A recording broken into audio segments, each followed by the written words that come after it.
Any changes in activity are communicated to governments through their Disaster Management Office.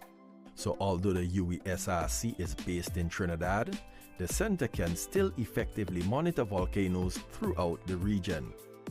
We rely on valuable monitoring equipment such as GPS antennas and solar panels to keep watch over our region's volcanoes. Tampering with this equipment will hamper scientists' ability to detect the early signs of an eruption and may put the public at risk.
I heard this song that I'd never heard before.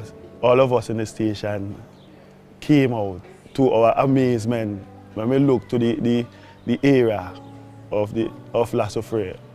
It was just ash. Looking at the atmosphere, the ash, it was, at some point it was amazing and at some point it was terrible. At one particular point you thought it had ended and then you only to hear, oh, there has been another eruption. So that is something I wish somebody could have told me that, oh, it was erupting and it would erupt for 1 day or 2 days, but that's not how it works. A friend from Kingston called me. He said, Carif Chief, you hear anything about the suffering? I said, no. He said, well, somebody said they went up there and they see signs. So, well, that get me aware that I must. So, it's about a day after I feel a tremor. We feel the tremor. And then we feel in the tremor going harder and harder and harder. So it get we scared. So we start to prepare. Together with the government, the scientists, it was easier than 1979 because the scientists giving reward on the radio, which he did a marvelous job, Mr. Robertson. Thank God for it. And we tend to have this saying in St. Vincent that God is a Vincentian and that nothing was going to happen. Because I have an idea of 79, I was small, but I have an idea of how it couldn't happen, So I packed, I got my Jeep ready, I got my children ready, and we moved out about 9 in the night. On the way we're down, traffic jam, vehicle, people, rushing to and fro. It was kind of frightening night for me and the children. All the time, the scientists giving us information, we kept our bags packed. We kept things packed. We had our bags just to take up and move at the time of moving. everyone was posting something. It was just everywhere, WhatsApp, Facebook, everywhere, everyone was posting something. But I followed like NEMA and any government official site or Facebook page and NBC Radio. We have a responsibility as a national broadcaster on the island to basically go into full 24-hour mode. We did that for 32 days during that period. In fact, we started sleeping at the corporation from the night before. But on April 8th, when I slept at the station on the floor, on a sheet, that's what it was. I mean, we knew that we had to find a way to serve our people. People think the ash was just the soft, you know, those soft ones that fell and looked like snow and whatever. No, but the ash was also the heavy gravel, like, so they're different size particles. On the road, it would kick up. It would just store up the ash and you won't be able to see anything. Even if you have your hand right in front of your eyes, you can't see it. I know of one young man, he came, and when I saw him, I saw his face with, you know, like burn spots. He said to me, "Miss, you know how my face came like this? I stayed back up there instead of coming out, and it's the ash," because he came from Georgia. He said it's the ash that burned him and burned up his face. Seeing these people coming in, some with their bag, some seems lost. And as I work in the shelter, our look, our facial expression has to send that positive message, and we tried best to make them feel reassured and calm in receiving them, in signing them up, in settling them and making them feel comfortable. My home was flooded out after the volcano. You know, everything would have under mud, so, you know, I couldn't come in. And it spares my heart when I comes in to see my home, you know, because it's really heartbreaking to see inside full of mud. You know, the clothing swimming, the bed on mud. You know, everything was so dirty. So that pains my heart. And I want to let people know that, I mean, things like these, again, they must really take it serious, because you never know the aftermath of it. So we all have to be prepared at all times. We prepare ourselves with biscuit and juice, you know, and non-perishable thing then. Clothes, your towels, you know, your important documents. Water was going to be one of those necessities that you're going to need for your first, maybe your first couple of days.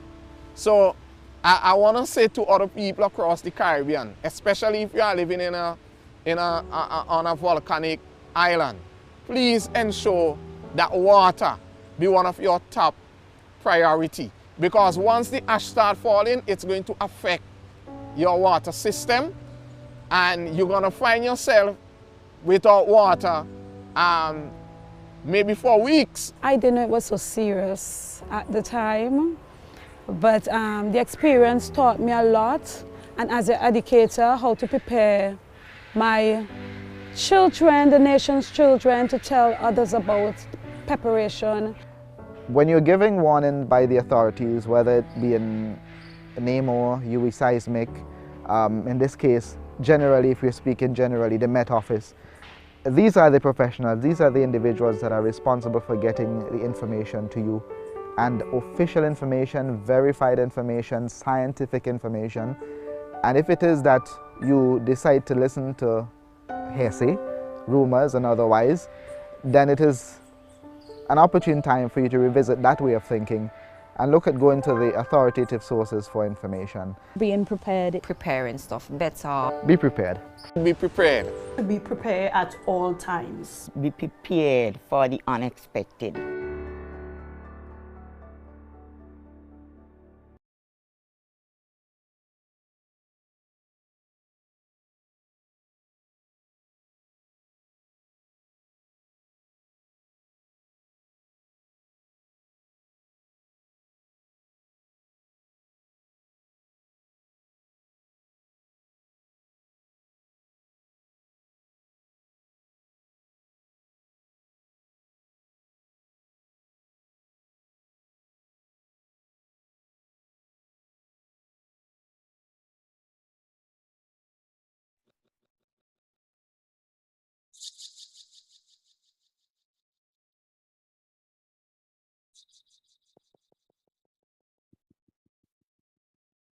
Okay, good afternoon to everybody. Hello. Afternoon. Good afternoon. Thank you very much for joining. I am your host of the Public Education Outreach with the UE Seismic Research Center. And my name is Lesroy Williams. I am the Director General of the St. Kitts and Nevis Information Service, the Government Information Service, and I am very happy to chair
Volcano,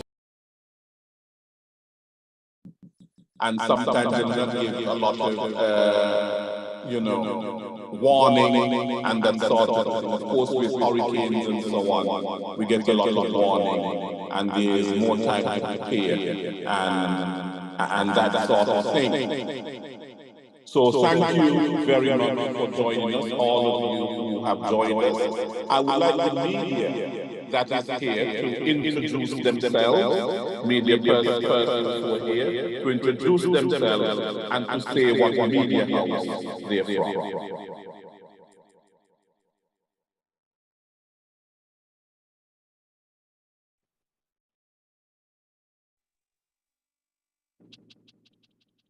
Is there anyone here from the media?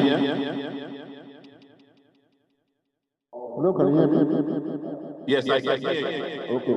I was saying that I'm Glenn Barr from SKN Newsline, and I'm also here representing the Media Association of St. Kitts and Nevis.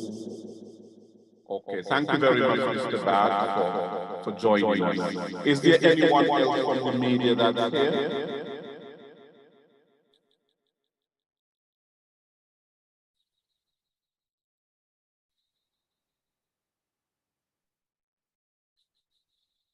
That seems to be it for now. If there are no other introductions from the media, I would ask persons, those who have joined the discussion, to introduce themselves and to say where they're from and where they work. Anyone can start first. Good afternoon, Carlos Avendaño, Security Director of St. Kitts Marriott Hotel. Thank you very much for joining us. Good afternoon, Soma Prasad, Director of Guest Experiences at the St. Kitts Marriott. Thank you very much for joining us. Good day, Trevor Simmons, System Administrator at the Cable. Thank you very much for joining us.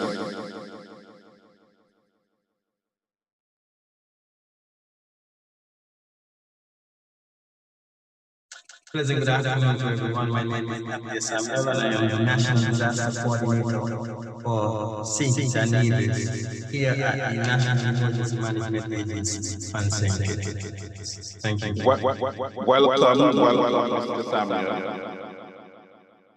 Hi, good afternoon. I'm Brian Dyer, the Director of the News Disaster Management Department. Pleasure to be here. Mr. Dyer, welcome. Good afternoon. Oh, go ahead. Good afternoon, everyone. My name is Shirley Lefebvre. I'm the Information and Education Officer at the Disaster Management Coordination Agency in Montreal. Thank you very much for joining us from Montserrat. Of course, we know that Montserrat experience had their experience there with Soufrière and the eruption of that volcano, and the stories there to tell. Thank you for joining us. Good afternoon, I'm Jack Kumba, the Deputy Director of the NEMA's Disaster Management Office. Yes, Mr. Jack, thank you so much for organizing this discussion, and we look forward to hearing from you a little bit later. Thank you so much. You're welcome. Good afternoon, I'm Zoe Benito from the NEMA's Disaster Management Department and the Communications Officer. Thank you very much for joining us. Good afternoon, my name is Erouscilla. I am the acting deputy at NEMA. Right, thank you very much, Mrs. Petty, for being with us. Good afternoon, all. Michelle Forbes from the National Emergency Management Organization in St. Vincent and the Grenadines. Very good. St. Vincent and the Grenadines. And of course, those of you in St. Vincent and the Grenadines in recent times have a story to tell as well, with the eruption there of the La Soufrière volcano.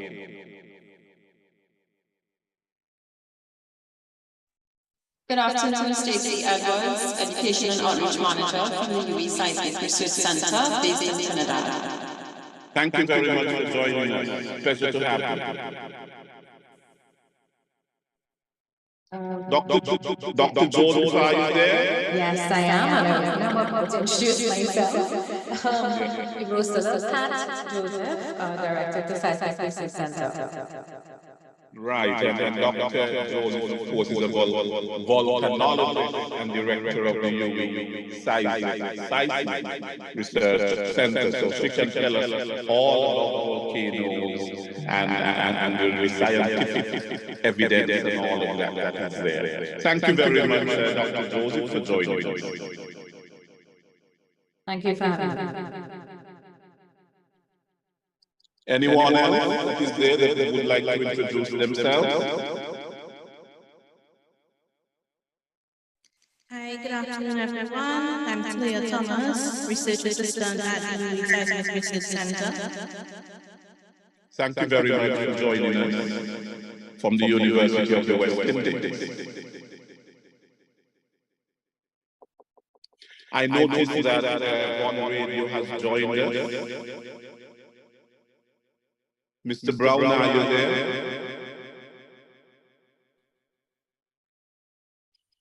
Okay.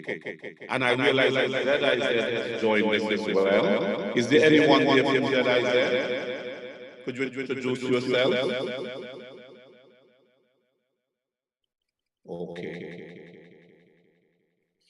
Okay, let's start. We've had quite a few introductions, and again, I want to welcome you and thank all of you for being a part of this discussion, an important discussion.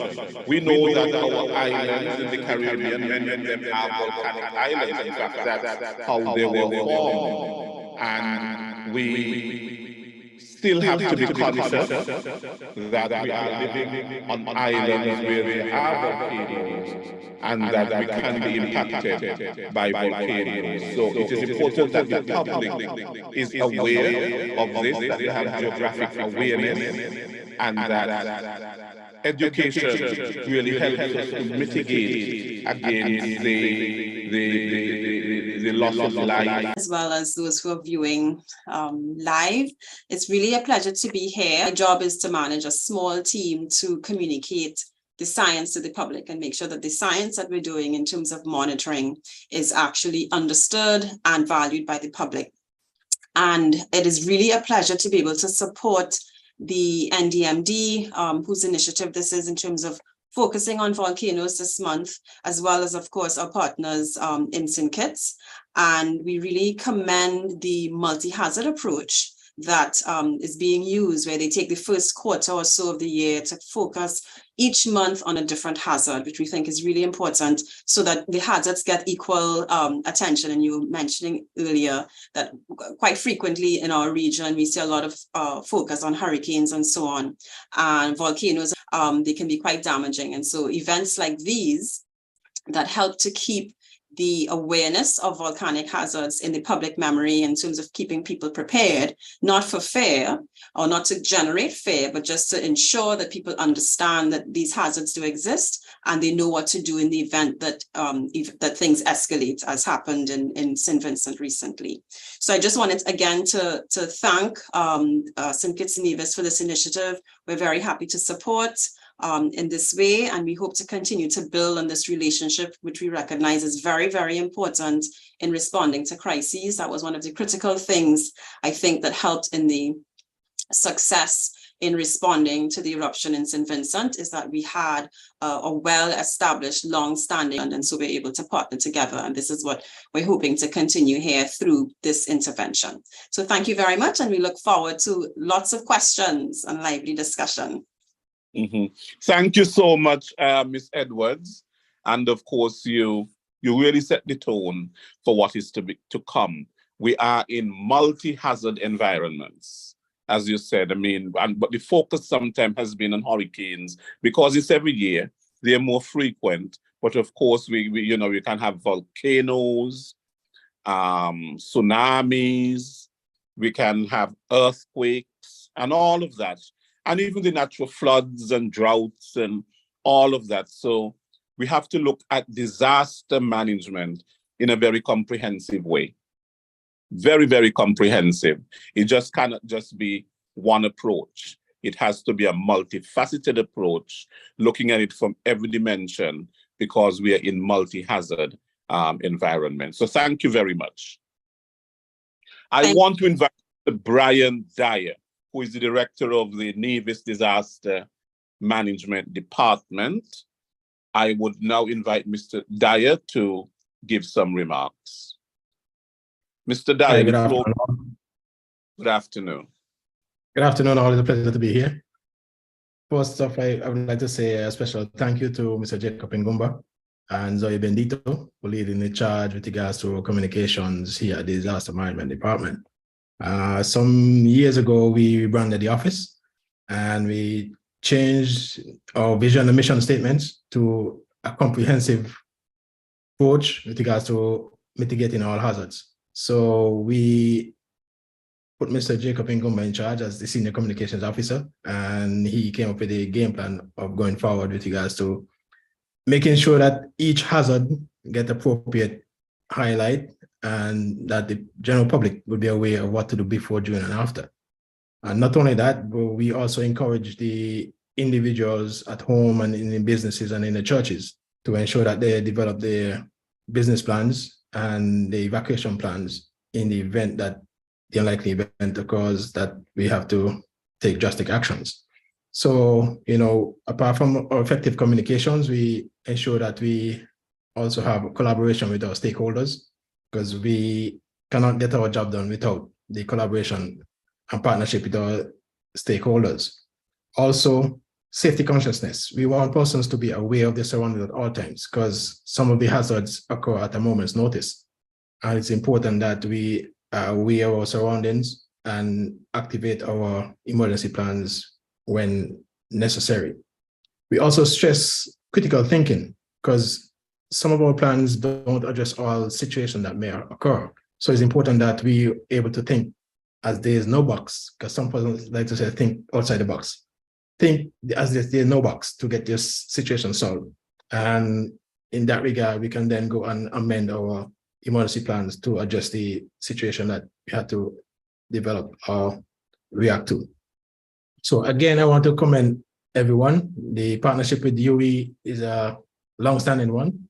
The history shows that because of earthquake activity on Nevis in the 1950s, the US Seismic Department was developed. So again, we have a close bond with the US Seismic. They have supported us over the years, not only with the monitoring of the earthquake activity here on the island, but with regards to our public awareness campaigns. And this week we had with us Ms. Talia Thomas. I want to say a special thank you to her for being here on island and interacting with our Ministry of Education teams. And Stacey Edwards, she has been a partner with us for many years. So I want to thank you again. And Dr. Joseph, who will be making a formal presentation here this afternoon. Thank you again, as we have been discussing some things outside of the public awareness and campaign for volcanic monitoring and earthquake monitoring. So again, without further ado, thank you very much for everyone who have joined in, and we hope to engender a lively discussion here this afternoon. Thank you. Thank you very much, Mr. Dyer, the director of the Nevis Disaster Management Department over in Nevis.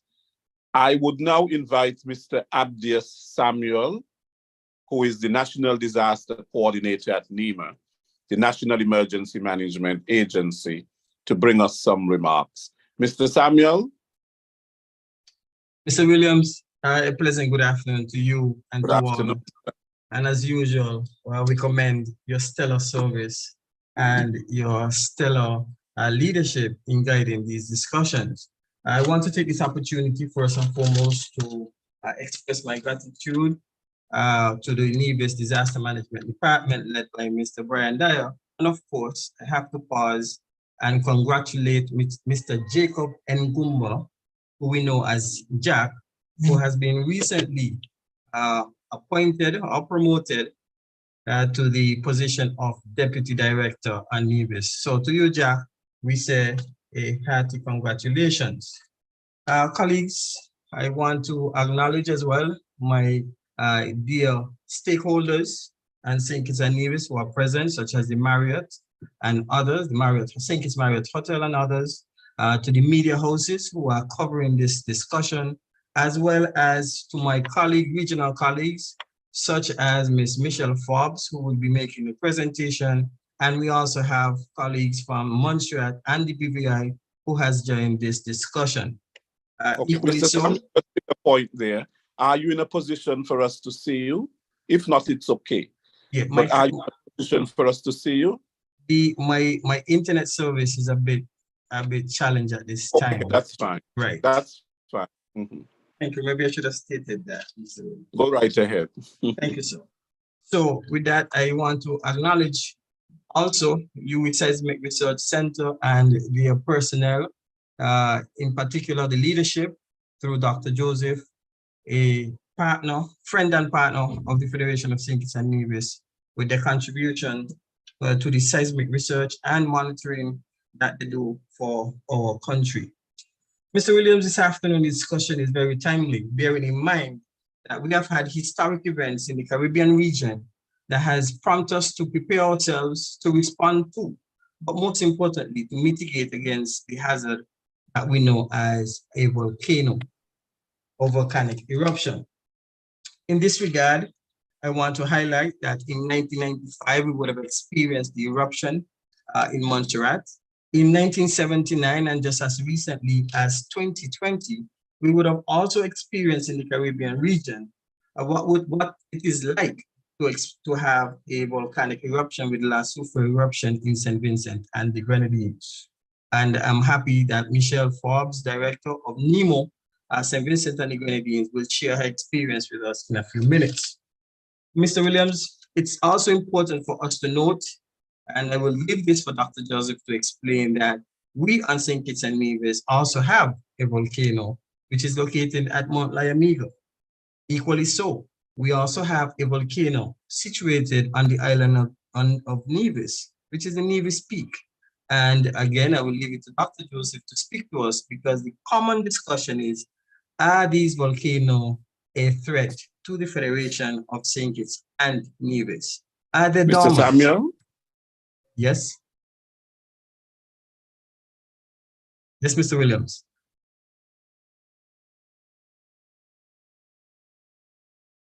Colleagues, anybody hear me? Mr. Dyer, you hearing me? Yes, I'm hearing you. Yes. Okay, so I guess it's Mr. Williams' internet now. Right. So colleagues, may I continue, please? So these events, historical events, have led us to focus on several areas of preparedness and response as well as recovery and mitigation. And in doing so, we have to focus doing preparedness and sustainable partnership with subject matter experts, such as the UE Seismic Research Centers and other scientists in this particular field. We also have to focus on enhancing our regulatory framework, policy enhancement and development, public education campaigns such as what we are experiencing or going through today, as well as ensuring that we have the necessary early warning systems to alert and notify our public, the general public, our citizens, residents, and visitors alike of any impending danger. And in order to prepare our response mechanism, we will have to continue with drills, exercises, and many other activities. In our response to this particular hazard, it is important, based on the experiences of Montserrat, St. Vincent, and the Grenadines, that we identify critical facilities such as shelters, transportation means, whether it be by air, sea, or land, as well as ensuring that we have the necessary relief supplies to be able to respond to the needs of the general public. But most importantly, I want to encourage us today to also pay specific attention to the psychosocial support that will be needed. Friends, colleagues who are present in this discussion, an impact of this nature will have a significant impact on our economy, our way of life, which is our social life, as well as our infrastructure. Therefore, we must look at a roadway of resilience in terms of our economic sustainability, our social sustainability, as well as future endeavors in strengthening our our infrastructure, such as proper land zoning and land distribution process. These are some of the many other things that we have to look into in order for us to remain resilient and also coexist with this potential hazard. When we are thinking about preparedness and response for these particular activities, such as volcanic eruption or seismic activities, we have to look at the scope of not only national preparedness, but also ensuring that we meet our regional obligations and ensuring that we can express and show solidarity to our friends and colleagues throughout the region who are susceptible to this hazard. St. Kitts and Nevis, when we learned of the impact to St. Vincent and the Grenadines, we took a threefold approach to responding to and providing assistance to St. Vincent and the Grenadines. One, the government of St. Kitts and Nevis would have pledged $1 million to support the economic recovery of St. Vincent and the Grenadines. Two, we would have given $20,000 to the Emergency Response Fund for SEDEMA to support the operational support, logistical support that SEDEMA would have needed to ensure that they continue with the mandate of the regional response to St. Vincent and the Grenadines. Three, St. Kitts and Nevis, bearing in mind that this situation or this eruption or crisis would have required the movement of persons, and knowing the challenges we have with the space available in our small islands, we would have also agreed with the government of St. Vincent and the Grenadines to have persons move to the island of St. Kitts and Nevis, and we would have taken care of the social needs for a period of 3 months.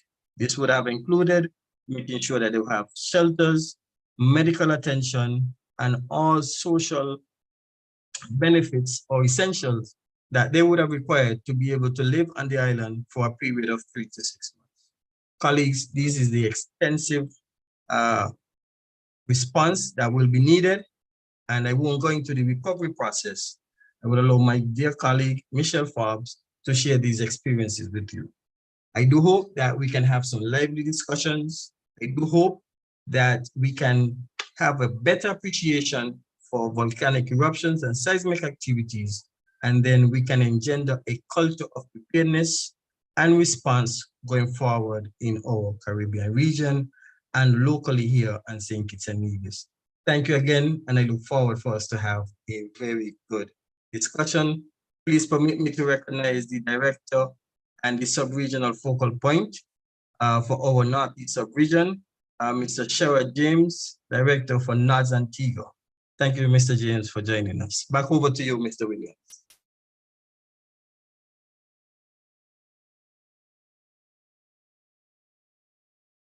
We're not hearing you, Mr. Williams. Sorry, you're muted. Oh, I'm very sorry about that. Thank you very much for your remarks, and we look forward to you engaging in the discussion a little bit later. I want to now turn over to Ms. Michelle Forbes, the National Disaster Coordinator at NEMA in St. Vincent and the Grenadines. Ms. Forbes, take the floor.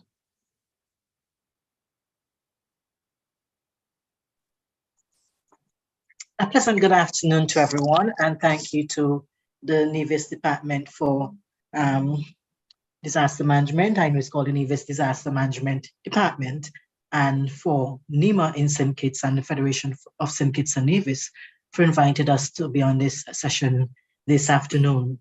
And I really want to applaud the NDMD, Jack in particular, and his unit there for spearheading this whole multi-hazard approach to hazards in St. Kitts and Nevis in particular, and to focus on the volcanic. We have known each other since 1991 when we trained together as air traffic controllers. So that's a bit of history. So don't try and calculate our age now, okay? But we have been friends for quite some time. So Sammy, you're not the longest friend I have there in St. Kitts and Nevis. But what you're doing here today and for the month is probably going to make the difference when there's an eruption of your volcano, whether it's in St. Kitts or in Nevis. And I say this because we have had a long history of partnership with the Seismic Research Center, with Stacey, with Dr. Pat and her team in Trinidad, UWI Seismic Research Center, over 15 years of constant volcano awareness program here in St. Vincent and the Grenadines. And I would dare say that is what helped us during our volcanic crisis from 2020 to 2021. Bearing in mind that we're in the throes of a pandemic also, that put things in a different perspective. We had to learn to operate differently, especially in the public education realm.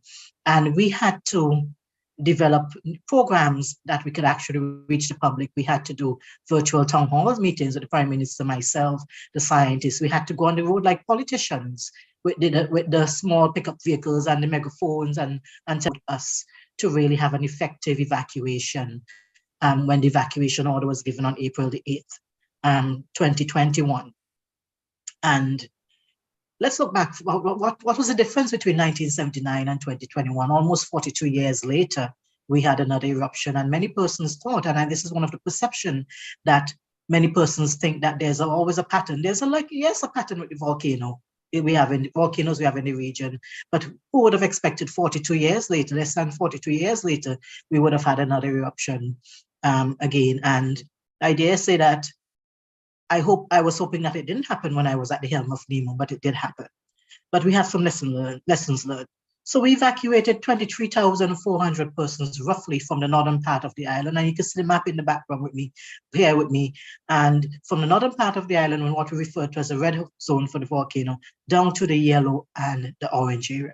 So 23,400 persons were displaced. And we anticipate around 20,000 persons would have been displaced. But of course, this volcano produced a lot of ash. And when we are planning for volcanic emergencies, we have to think of all the hazards that are possible with the volcano that we are living with in our country, because each volcano is different and you don't know what you're going to get when it explodes. And for this particular emergency, we had a lot of volcanic ash for days that shut down our entire water system. And of course, shut down our airspace for over a week because the amount of ash we had really wreaked havoc on our airport, not just here in St. Vincent, but in Barbados also. I think some parts of Barbados actually got more ash than some parts of St. Vincent because of the wind direction. Now, 42 years later, from 1979, we were coming out of statehood in 1979. We had our St. Kitts. You would see that these departments are quite new, but we have been doing quite a bit of work in our region. Importantly, we had our local homegrown scientists. And this is because the UWI Seismic Research Center and the governments of the region invested and continue to invest in Seismic Research Center, not as much as we would like to. And I think that is one of the call I'm going to make later on. We have to continue to invest in our regional institutions as we see the capacity of the SRC to support St. Vincent and the Grenadines during that volcanic crisis. We have kudos to the Seismic Research Center. But we must remember also it is a partnership between the science and the citizens and also the civil society that really pulled off this evacuation and pulled off this emergency. Of course, we had problems. Nobody would, we all know that we'd have problems in the first few days or first few hours or first few days of an emergency. So that continued partnership with the Seismic Research Center, investing in the science, investing in your networks is key to you, Sammy, and to you, Brian. We have to invest in our network, invest in the science. Now, of course, some of the things that we did is develop our national plan, our evacuation plan. We went so far into the community. So if you were evacuating from the red zone, we mapped you to a community in the yellow and the green zone, so that if you are separated, your families will have a general idea of the shelters that you would be assigned to, or the general area. We worked with the Coast Guard, we worked with the police to have an effective evacuation, especially for the west coast of St. Vincent. We evacuated by boat those communities right under the volcano on the western side. And the Coast Guard did wonderful work. We didn't have to worry. We tested our plans in 2019, and I heard Brian and Sammy speaking about testing the plans and having evacuation plans. If you don't have evacuation plans, you need to have that now. And we did not have to tell the Coast Guard what to do, because we tested it, we worked with them, and we allowed them to fly, and it worked beautifully in terms of the evacuation procedures. Now, many of us are living with a volcano, and it's not a matter of if it is going to erupt, it's just a matter of when. We all pray it's not going to happen in our lifetime, and we have all the work and we have all the headaches, but it's a matter of when. And we therefore need to be prepared for the next eruption. And I want you give that evacuation order till people start to move, till everything comes coming down or crashing down on you, in terms of the things just move so quickly from the time you make that order. Don't ever underestimate that, how quickly things move. If you don't have a unit, a small unit, even if it's a technician and a geologist, I encourage all of the governments in the region to set up a unit within their own state and support the Seismic Research Center. I'm not sure if Dr. Pat will agree with me, but I think you need to have your own capacity to some extent within your own country. And we need to have that. In St. Vincent and the Grenadines, we had a sulfur monitoring unit then who just had about 2 persons back in 2020. And actually, we made a decision then, even before the volcano started to misbehave, we made a decision since in 2019 that we'll bring over the sulfur monitoring unit on the NEMA.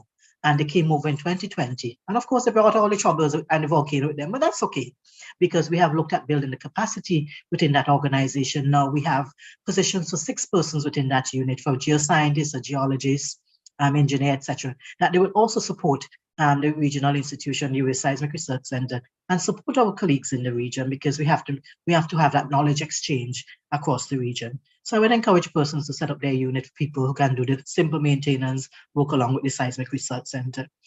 I want to really make an appeal for our governments to continue to support the Seismic Research Center.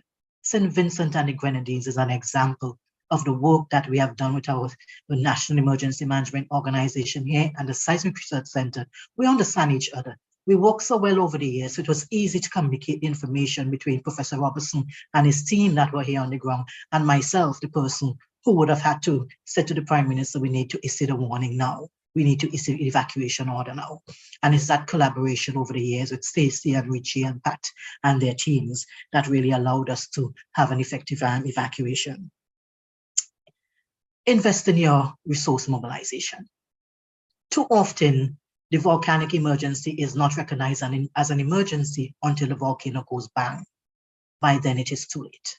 And I'm speaking from experience here, and Dr. Pat can tell you some of the stresses we had leading up to the volcanic eruption. Months before, we made appeals, we did our priority needs list, we shared it with all our institutions, we pushed to have certain things in place on the ground before. Many things we did not have. And I think that you are judged by your response. Always remember that, no matter what, all the work that you do for years, You are judged by your response. And if we do not have the resources to support the persons who are going to be displaced from their homes and being scattered at different communities, it is going to be difficult because you're judged as not being prepared, even though you know that you have been doing all the preparations for years and you had certain things in place. Do not estimate the resource mobilization that you need. So Sammy, if you know you don't have any cots now, you try and get them before. It is always not an easy sell. It is now, because many persons are not seeing it as an emergency, as I said, until the volcano goes bang, but then it's too late. There are people who have been displaced, there are people who are traumatized, there are people who just need to know that they're going to be okay and comfortable, and we need to have those things in place. So support in terms of humanitarian assistance, the scientific equipment that we need to monitor the volcanoes, and along with the whole institutional and knowledge management programs that we need to implement. And I want to say investing in knowledge management. I think Nevis in particular has been doing well. I've been following them over the years and their multi-hazard program, but it has to be, we have to ensure that it is sustained, because if you don't have a volcanic eruption for 10, 15 years, people are going to lose interest, and you have to continue to educate the generations that are going to follow that you're living with this risk, and it's just a matter of time before the volcano goes. Right, so we have to continue to invest in our human resources, our scientific resources, our regional institutions, and our people. We have to continue to work with them to help them to understand that the hazards about the volcano, what they have to do, what is in place in country, and how we are going to work together as a country, as a nation, as a region. And as I end, I just want to say 2 thanks to our Dr. Pat and the team from the Seismic Research Center for their tremendous support during our crisis. And I know they continue to support us as we go forward. Prime Minister then that supported, one of the first few countries that supported to our national relief efforts in terms of your monetary contribution, both to St. Vincent locally and to the regional institution, NEMA, to support St. Vincent and the Grenadines. Thanks for having me. Sorry, I don't have much time to share lots more with you, but of course we can always continue our exchange across the region in terms of preparing for volcanic emergencies. Thank you and all the best. Well, thank you very much, Ms. Michelle Forbes, the National Disaster Coordinator in St. Vincent. And when you speak, we know that you are speaking from experience. You're speaking from experience because you have lived it, you have experienced it.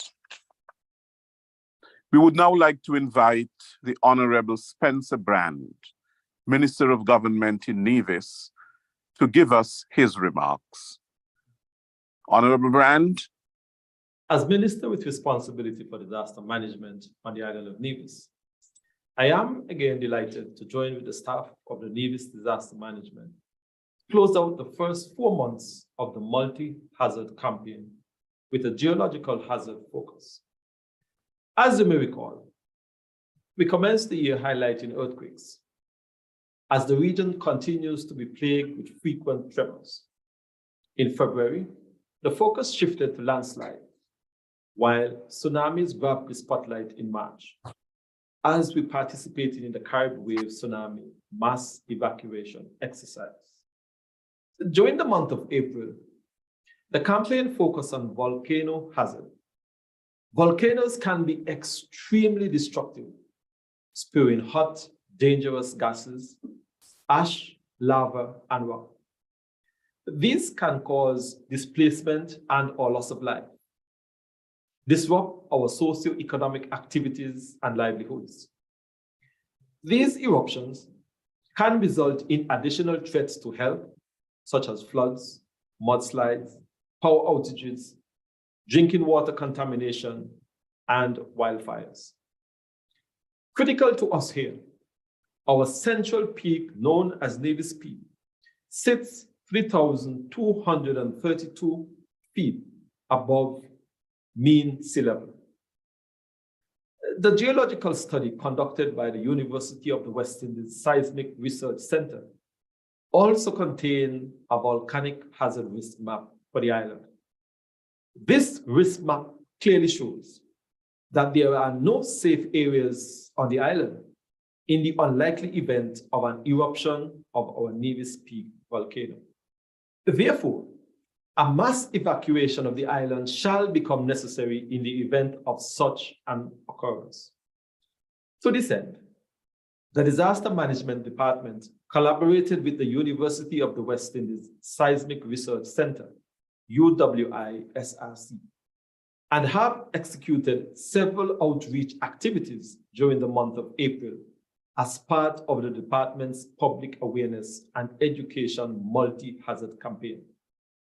Ms. Talia Thomas, research assistant at the UWI-SRC, was on island to engage the students, the Ministry of Education, a participatory approach to empower our audience group to become informed messengers, contributing to behavioral change, thereby enhancing our country's resilience.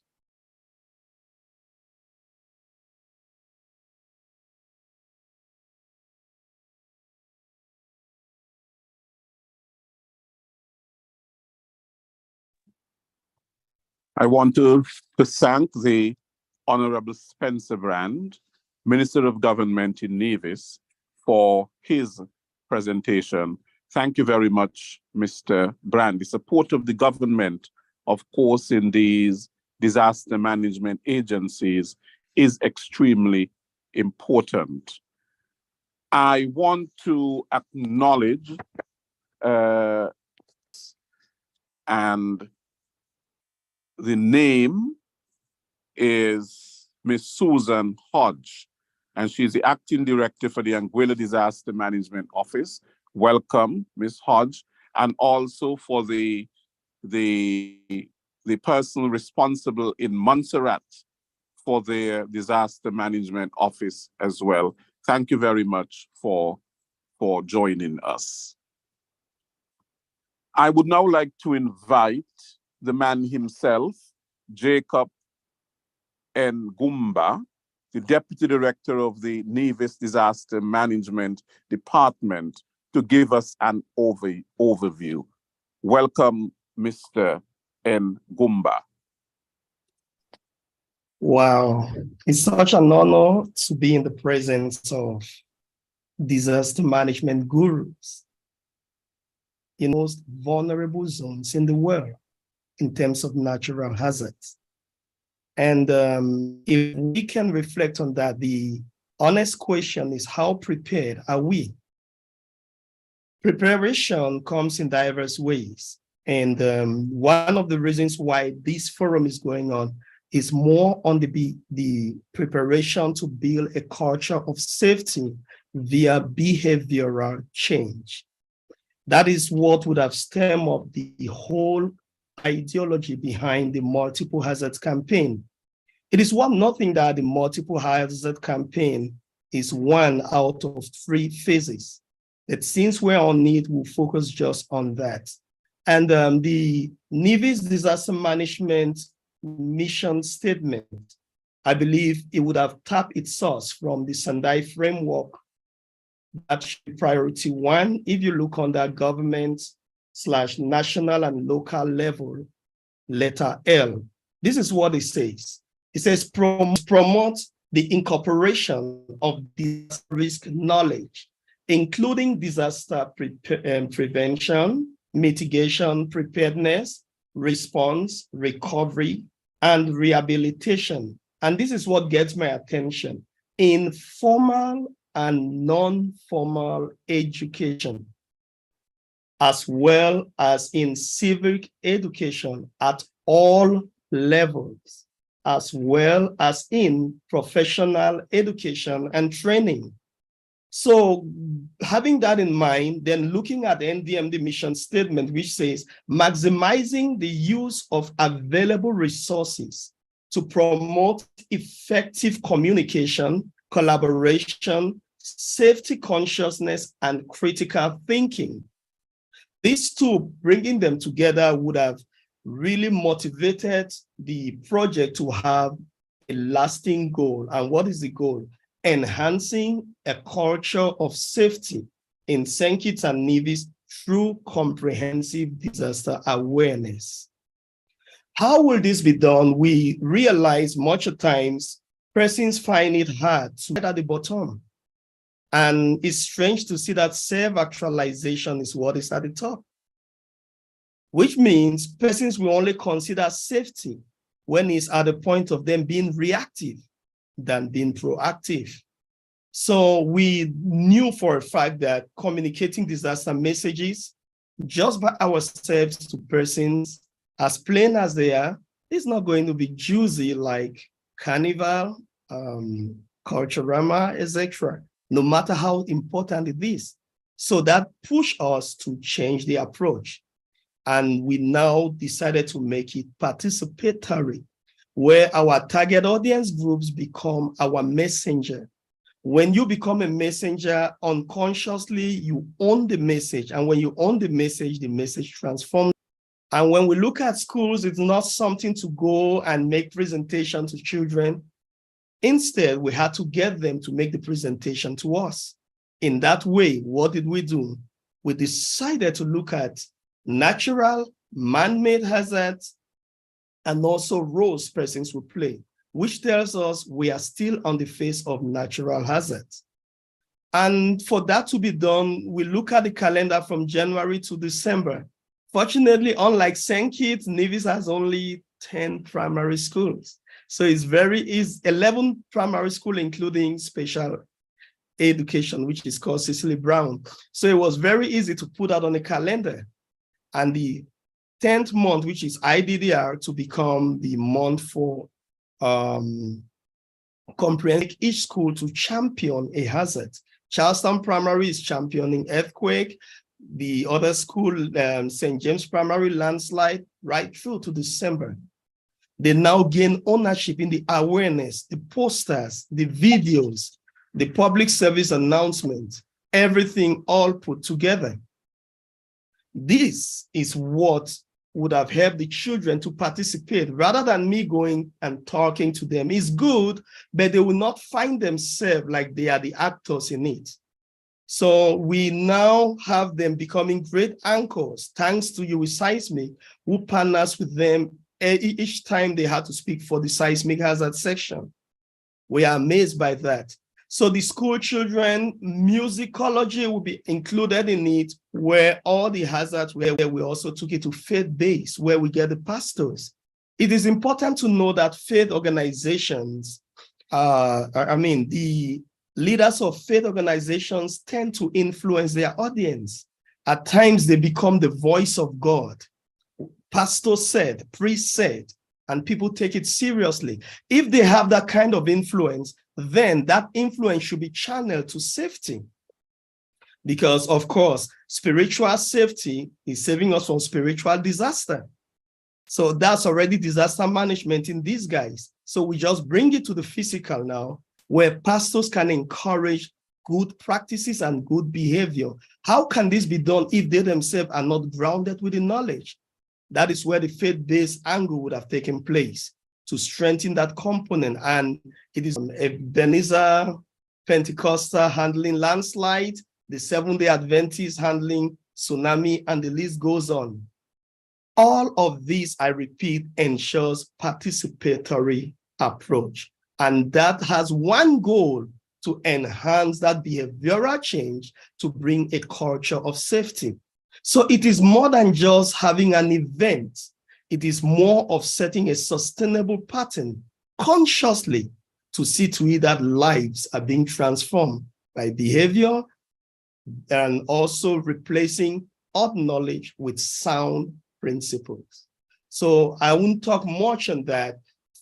Based on the calendar, April is the month of Volcano, and it also ends the geological hazards to accept in order to participate in such a gathering.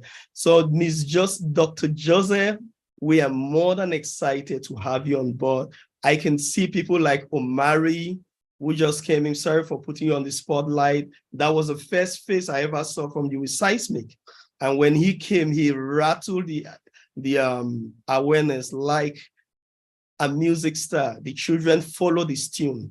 And not to cut it short, we have Stacy, we have Aliyah, and presently we have, I would say, one of the best they have ever had. And her name is Miss Talia Thomas. The children told me, hold her not to leave the island. That is how good she was. So without much ado, sorry for talking too long, but it was just for us to understand why we are all here. It's part of the multiple. Thank you very much, Jack, for your presentation, for giving us an overview of why we are having this very, very timely and important discussion. I would now invite someone, Zoe Bendeito, someone to give a bio of the presenter, Zoe Bendeito, the comms officer at the National Disaster Management Department in Nevis.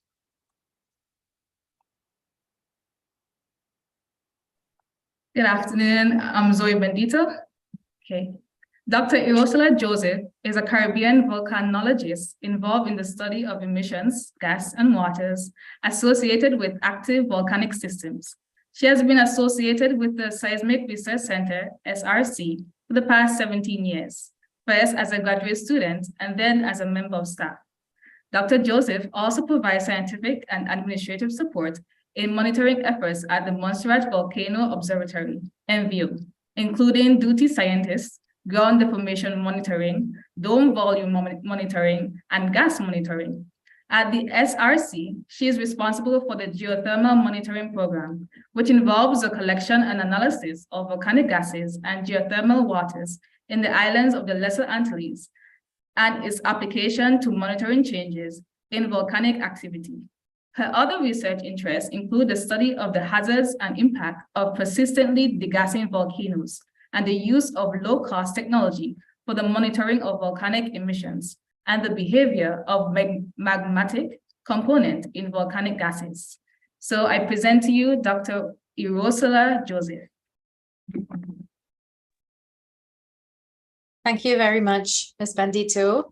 And thank you everyone for having me, particularly the St. Kitts and Nevis National Disaster Organization, as well as the NDMD unit, department. Shared particularly the experiences shared by Ms. Forbes on the St. Vincent eruption and the value of the long-standing relationship between the SRC and the National Disaster Coordinators, and the value of that in establishing trust in the information shared by these agencies with the people that we serve. Also noting her mention of the need to, or the challenges rather, in mobilization of funding and resources when the eruption was ongoing in St. Vincent, due to the fact that the start of the eruption was effusive, and effusive means that slow extrusion and forming of a dome in the crater, and not explosive as it eventually did transition to. So I'm hoping that the presentation that I will share now would add a little bit more scientific context. I'm hoping the host will adjust the settings if possible.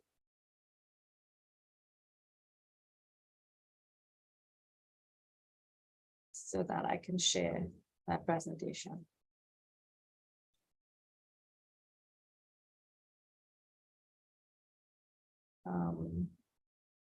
Just have to let me know when it's available to do so. In the event that I am unable to share the presentation, I'm not sure who the host is. Right, I'm seeing Mr. James. Or are you able to allow me to share my screen? Sorry, Dr. Joseph Abdias. Jack, can we make an intervention here so that Dr. Joseph can share his screen, please? Yes, James, John James should be the one to grant that permission, as he should be the host. Okay, it's just to make a co-host.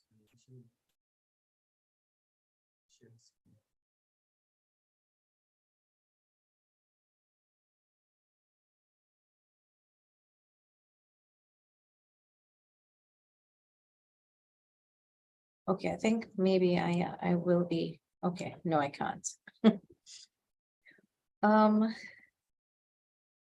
right, I don't want to keep back the presentation. So while perhaps they're working on that.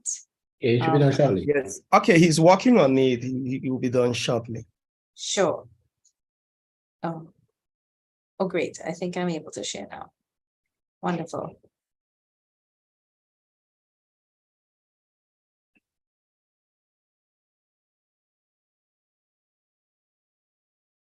All right.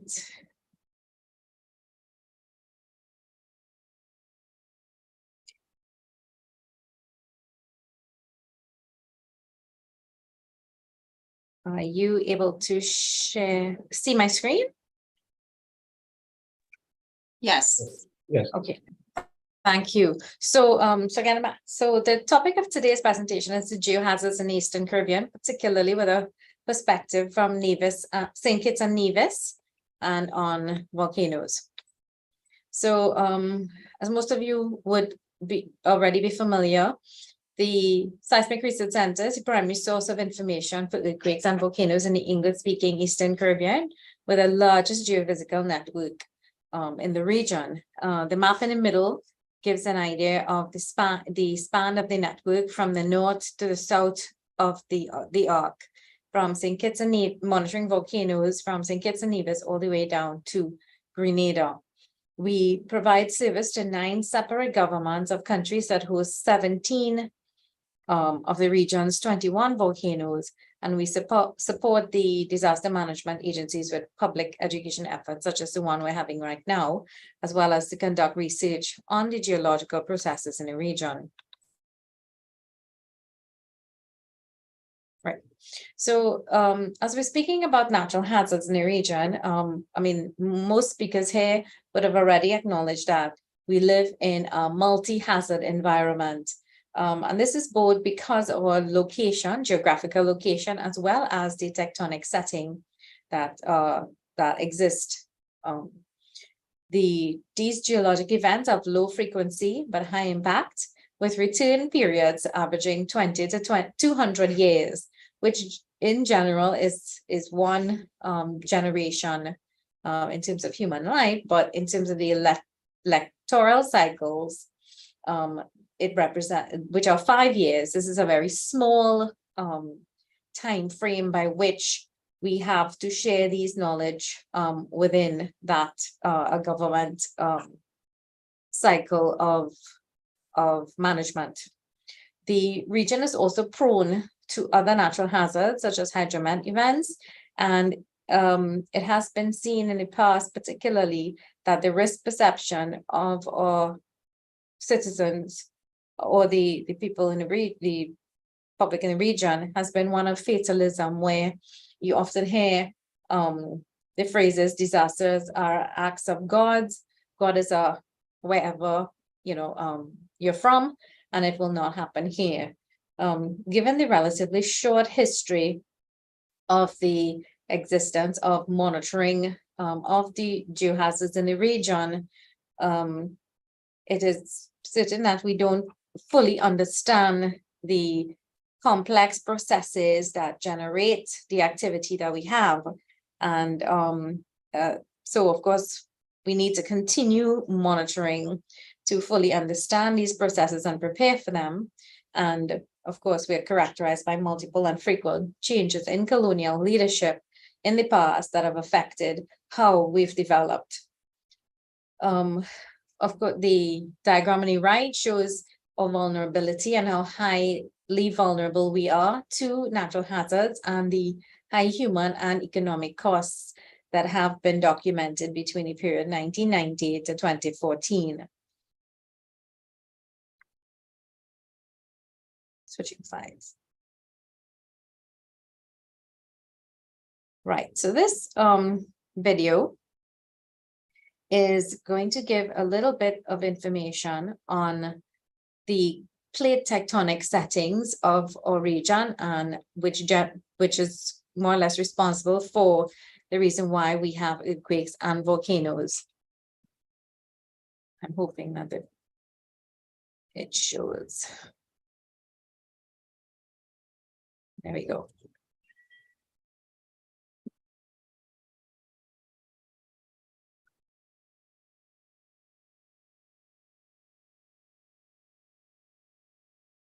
How are earthquakes and volcanoes formed in the Eastern Caribbean? The Earth's crust is made up of huge slabs of rock called tectonic plates. The region where two or more plates meet is called a plate boundary. Chains of volcanoes can form along certain plate boundaries, and most earthquakes occur in these areas. At these plate boundaries, the plates interact with each other in different ways. At transform boundaries, plates slide past each other. At divergent boundaries, plates spread apart. And at convergent boundaries, plates move toward each other with both crumpling or one dipping beneath the other. Tectonic plates are constantly moving, but their movement is neither smooth nor continuous. They often get stuck together, causing a buildup of energy. When the plates eventually move out of this locked position, the energy that is released may be felt as an earthquake. A convergent plate boundary can form a subduction zone. This is what happens at the eastern boundary of the Caribbean plate. The North American plate is denser than the Caribbean plate. This causes the North American plate to sink beneath the Caribbean plate, creating suitable conditions for magma to be produced. The volcanic islands of the region have been formed through countless eruptions from submarine volcanoes over millions of years. They all started as submarine volcanoes before reaching the surface. This process is called subduction and is responsible for the formation of the volcanic islands of the Eastern Caribbean.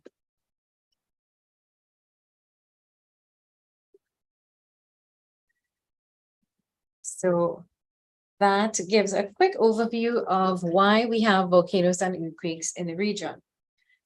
This slide shows volcanic eruptions and volcanic seismic crises since 1953, which the Seismic Research Center have monitored. As you can see, most islands have had at least one volcano seismic crisis, but some have had more than one and some have had multiple eruptions. Of course, the most recent ones would have been La Soufrière Saint Vincent and Soufrière Hills, Montserrat. Volcano observatories,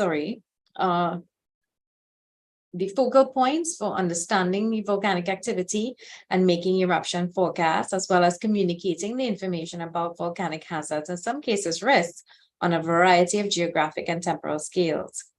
The observatories serve as a point of contact for scientific information related to volcanic activities to the authorities, to media, and the public at large. And it's a place where scientific credibility is established and trust with the stakeholders communities are nurtured. Minimal monitoring can identify volcanic unrest and allow useful detection and forecasting of eruptions to save lives, the real investment is in additional monitoring, which reduces the uncertainty and improves these forecasts.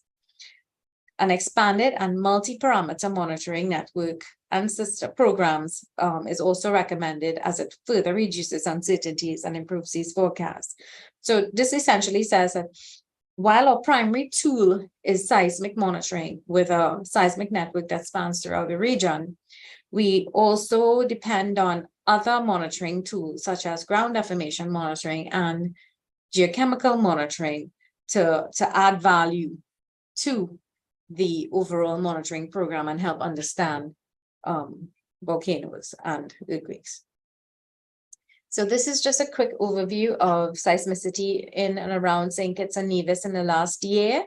And you would have seen from the diagram to the bottom, as well as the diagram on the right, that in the last year, we've had two tectonic earthquake swarms. This is due to the subduction of the plates, as you would have seen in the video, in the area around St. Kitts and Nevis and Antigua. One would have been around February, November, October, November of 2022. And you see the red circle there, and in February of this year. Associated with that 2022 increase in seismicity, we would have had 1,758 earthquakes registered, 1,000 of these located, 874 being of magnitude greater than 2, 4 greater than magnitude 5, and 1 greater than magnitude 6. Just to note that in general, earthquakes are felt above magnitude 3.5 by humans. In terms of volcanism, I think we all know that there's one volcano on Nevis Peak. It's the main volcanic center. We say that it's a live center. We try to not use the word dormant, because in many parts of the world, dormant is associated with the meaning the volcano is dead, and that is a false interpretation of the activity associated with the volcano. So by live, we mean that it shows signs of activity, and that is seen with earthquakes that are generated from the movement of fluids and magma beneath the volcano, causing rock to break up and give the seismic signals, the movement of gas through those cracks and vents, pore spaces, beneath the volcano, as well as the deformation of the volcano. That is the way it moves as fluids, gases, and magma moves beneath the surface. The presence of these things are what we use to inform us that the volcano is alive. There's been no eruptions in historical times, and the geothermal activity, that's the hot springs and fumaroles, are currently actively seen, and there have been 5 intense earthquakes formed since the 19th century on Nevis. So this map on the right is what we refer to as the Integrated Volcanic Hazard Map for Nevis. Many of you would have been familiar with the map from St. Vincent in 2020, 2021, as this was used heavily with respect to the evacuation that took place and the relocation of persons from the north in the red and orange zones into the yellow and green zones to the south of the island. For Nevis, we know that the entire island is red and orange, classified as red and orange zones, which means in terms of the integrated volcanic hazards, represents very high hazard and high hazard. So for future potential activity in Nevis, if the volcano behaves as it would have in St. Vincent, where there was an effusive dome forming one, such as what is seen sometimes at Soufrière Hills in Montserrat, as well as La Soufrière in St. Vincent. It could also go from effusive to explosive, which is the case at both in Montserrat as well as St. Vincent. In the event of a volcanic eruption, the entire island of Nevis would be in either the very high hazard or high hazard zone, which means that the entire population would likely to be required to evacuate to avoid loss of life. And there would be severe impacts to buildings and infrastructures on island. So how, again, backtracking here, but how do we monitor the volcano? As I mentioned before, we use the seismic network, which is the network that detects the movement or the breaking up of rocks, the signal that generates, the monitoring of the waters and gases associated with the hot springs and fumaroles, as well as monitoring the changes in shape of the volcanoes using satellites and what we call global positioning systems to see whether or not the volcano is inflating or deflating. Monitoring and research of the volcano helps us to better understand these geological processes in the region and share that with our stakeholders. So volcanic hazards. There are several volcanic hazards. We have projectiles. These are when heavy blocks, big blocks of material, rocks, thrown out from the explosive vent. And these can be thrown very far away from the actual vent of the volcano, depending on how explosive the eruption can be. We have what is called pyroclastic density currents. These are PDCs. These are very fast moving hot gas and ash and rocks. These things destroy everything in their path. You cannot outrun them. They tend to flow in valleys around the volcano. We have, of course, the ashfall, which several persons, including Ms. Forbes, mentioned, and the impact of the ashfall on islands as well as the neighboring islands. And we have what we refer to as mud flows and lahars. This is when, with rainfall or with the waters in the rivers, they pick up the materials, the explosive materials, the ash and the rocks, and this is mobilized, and it can form very thick flows that really cause extensive damage and flooding. So next we have a video that describes some of the impacts of explosive eruptions.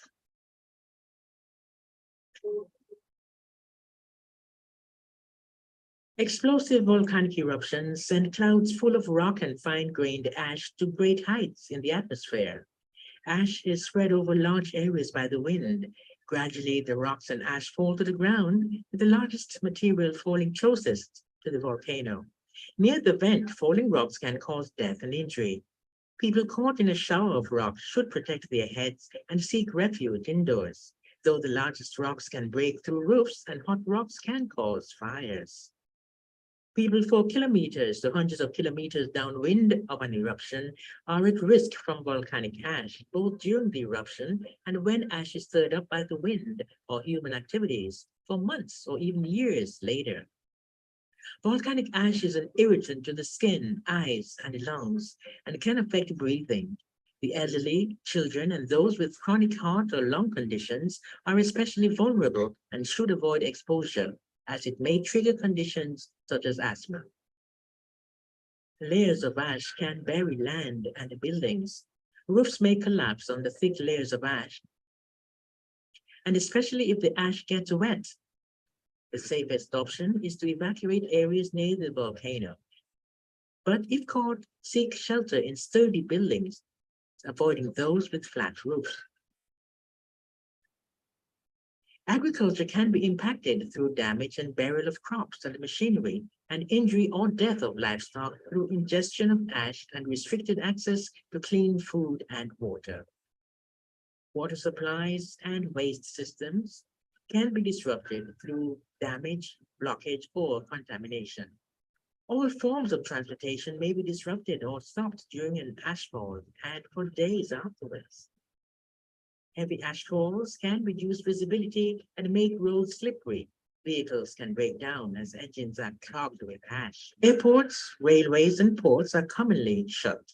Flights may be cancelled because airborne ash can cause catastrophic damage to aircraft.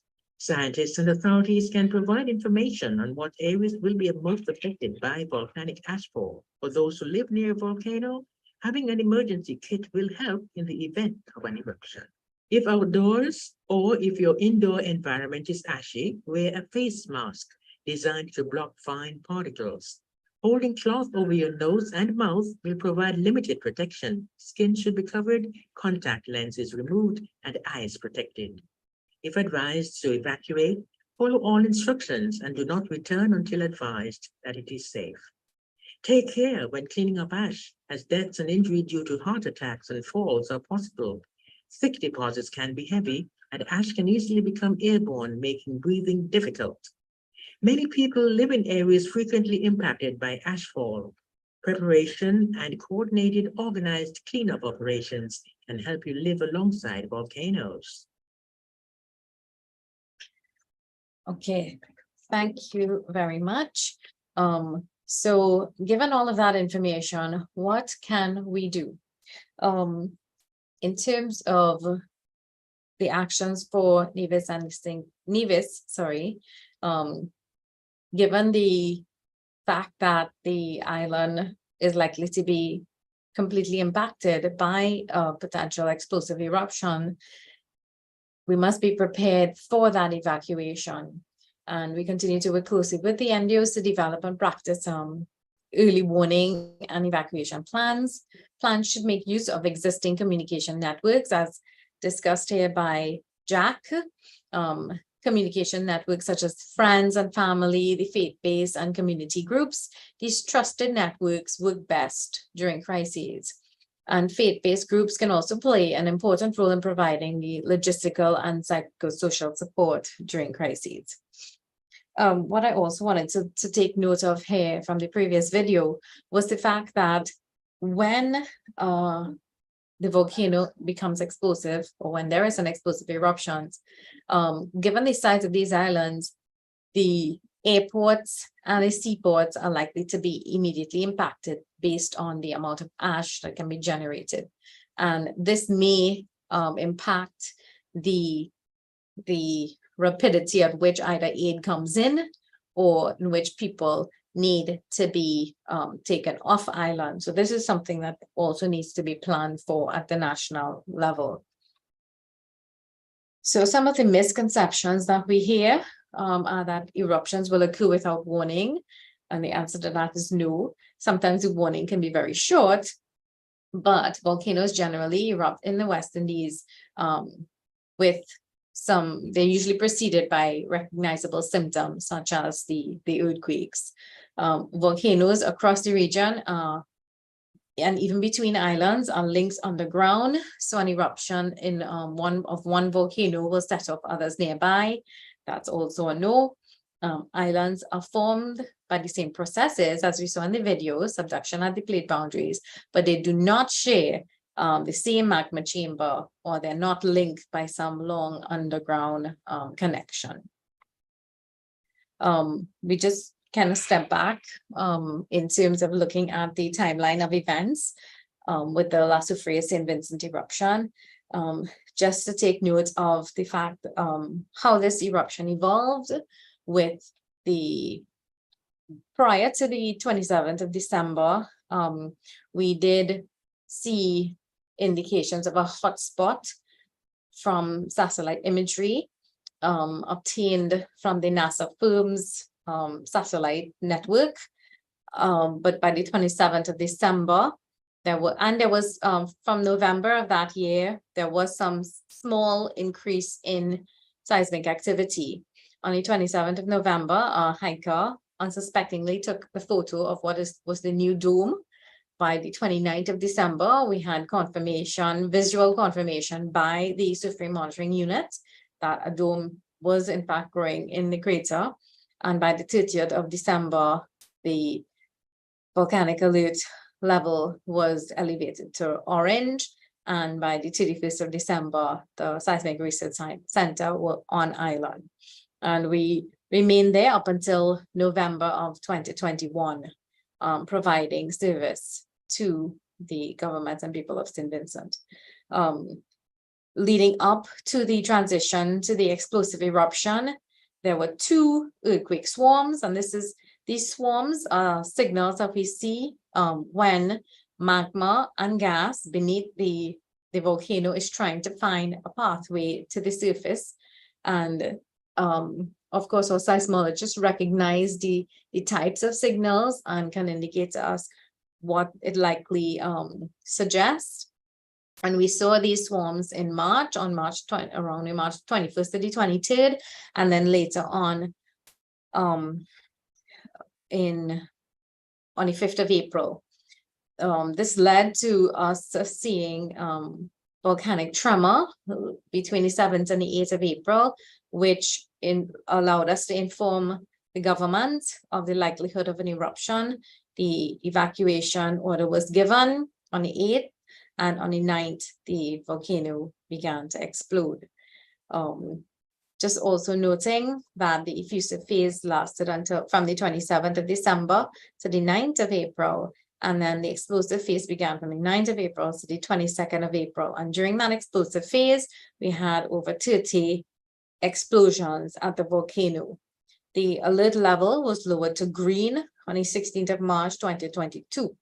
And if you notice, this is quite a while before we were able to well, not we, in terms of how the alert levels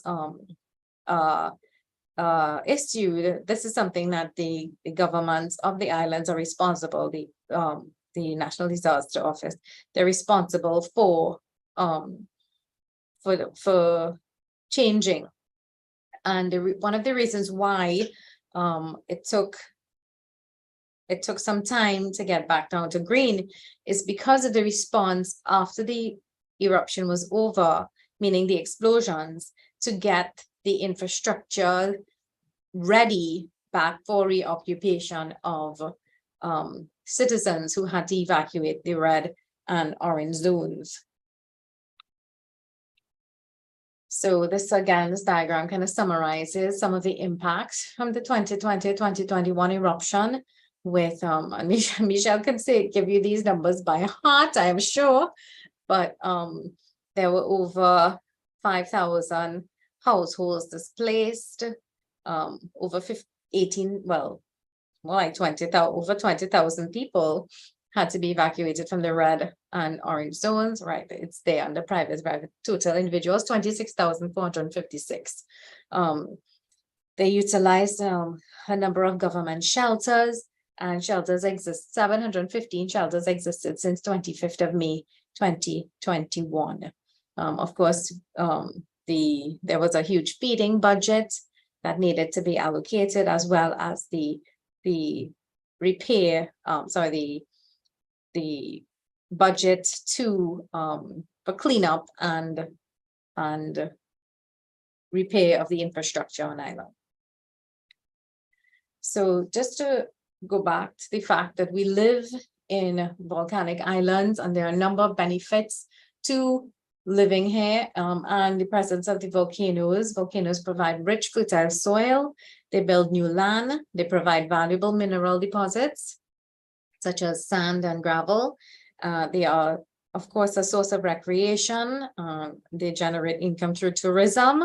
They are a source of geothermal energy, and they provide a habitat for unique flora and fauna. So with that, I thank you for your attention and look forward to any questions you may have and discussions. Thank you. Dr. Joseph, thank you very much for that overview and comprehensive explanation. First, what a volcano is and the impacts of volcanoes, and a little history, of course, of the volcanic activity in the Caribbean region. I would now invite those who have joined us to ask any questions that they wish to the relevant presenters, those who made their presentations. You can do so, of course, by raising your hand.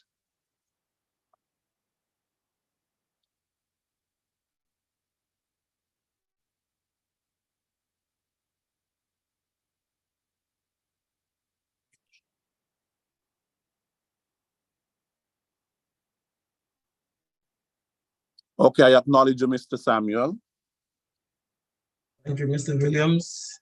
Again, please pardon my internet and not being able to display any pictures or turn on the video camera. Again, thank you, Dr. Joseph, for just your very comprehensive presentation. We welcome the information. Now, Dr. Joseph, one of the areas that is of concern to us is in particular, from what we see on Nevis, is the land zoning and land use distribution. Given in mind that islands like ours, our economy is dependent on tourism, and we are going to continue to see developments of hotels or other developments.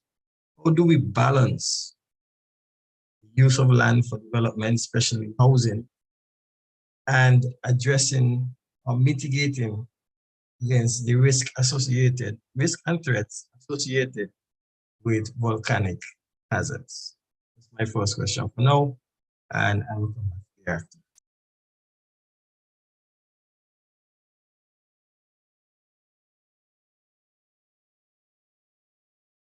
So I can address that briefly, but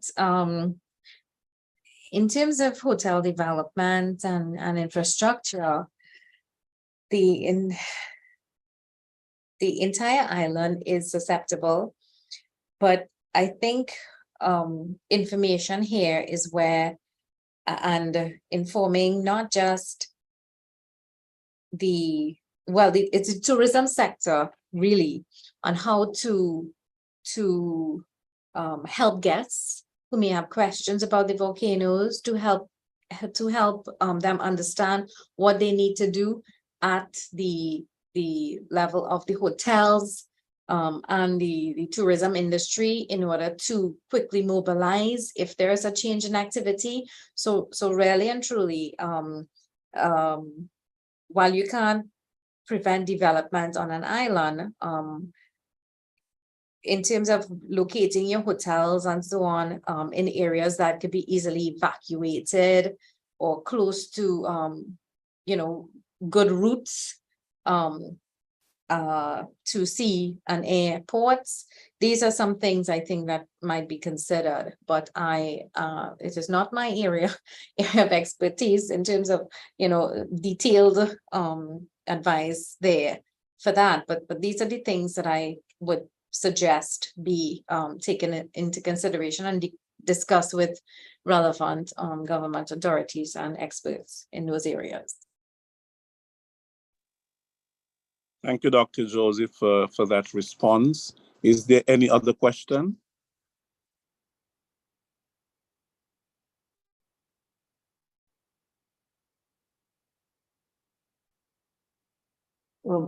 Dr. Joseph, could you explain for us, at least for me, how fast at the point of eruption, how much time do you really have to evacuate people out of the highest danger zones? And what you talk about, fine rocks, ash, you talk about maybe some larger pieces. What are the most dangerous components of a volcano? So in terms of the time between evacuation and the time for us to be able to notify the governments and for evacuation, that is dependent on a few things. But generally, what we are committed to doing is giving 24 to 48 hours notice to the authorities. So as I mentioned before, the lead up, this is with respect to the likelihood of an imminent eruption, but there would be pre-planning, of course, because as I mentioned before, most volcanoes do not erupt without any precursory activity. So the minute that we observe any sort of changes associated with a volcano, the authorities are notified so that they can put the necessary preparation measures in place, which is then followed by, the likelihood of an imminent eruption if it is that activity develops in that way. Now, remember, in the past, there's been seismic swarms, which did not build up to an eruption. So it's important that we we understand the systems that we monitor and are able to interpret how the signals, if it's something that is going to lead to a buildup, or if it's just a temporary change in the activity that will then go back to a background level. So you really need to put things in place locally in order to effectively. I hope that answers the question. Thank you.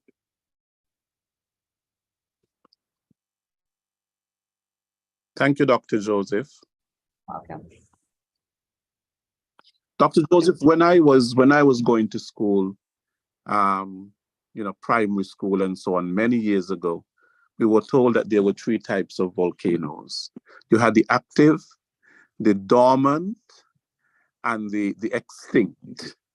Now, I heard you say that that term dormant really should not be used at all. Could you give an explanation why? Because that is what you were taught, that you had the very active volcanoes, those that were dead and those that were sleeping. Right. So we try, as with all things, with more knowledge and wisdom, we understand how better to prepare our population and understand hazards ourselves. And from global lessons learned of eruptions and how the public responds to eruptions, there is and of course this is from surveys and engaging the public and communities.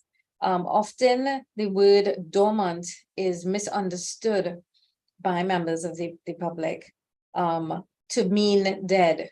It is unfortunate, but to avoid that, we now use live, or meaning that the volcano has the potential to erupt, or there are extinct or dead volcanoes. So it's either live, erupting, as the volcano in Montserrat is considered still to be active, but it's not showing surface activity such as explosions or anything at the moment, but it is still considered active.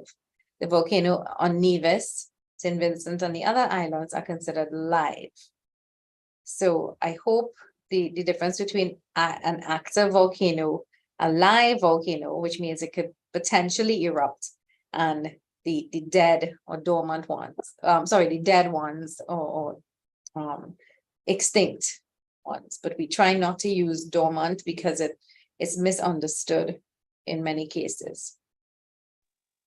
Another question, it may seem a little bit silly, but when the volcano in Montserrat erupted, and when the one in St. Vincent erupted, there were people who were saying that, look, all of these volcanoes are connected in some way, and when one erupts, it's going to trigger the eruption of another. Is there any truth to that? So no, there is no truth to the fact that the volcanoes are not linked as I was by like some channel under the Earth's surface, so that when one erupts, the other erupts. However, we have seen incidences in the past, such as in 1902, when there were multiple volcanoes that erupted in the Caribbean around the same time. And we have the 1902 St. Vincent eruption, 1902 Martinique. So those are 2 volcanoes that erupted around the same time. So, but they're not linked, and one did not trigger the other, but there could be processes that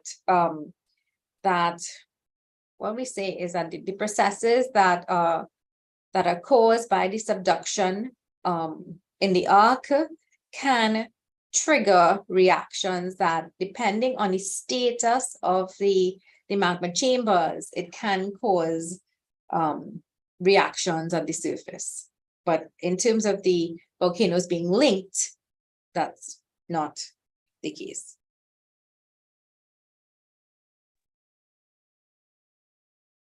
Dr. Joseph, I'm very happy that you address this, because there's this misconception in the public about the Ring of Fire, that all this interconnectivity, whether it be in the Caribbean, the Pacific, etc., that everything is interconnected. And I'm happy that you, as an expert in that area, can bring that clarity. And Dr. Joseph, in St. Kitts and Nevis, I think it was maybe a year or two ago, I remember I would have contacted you when we had some persons that do hike and go to the volcano because they are a tourism feature that persons or visitors like to go to. And they walk in some areas that, have these fuming holes. Yeah.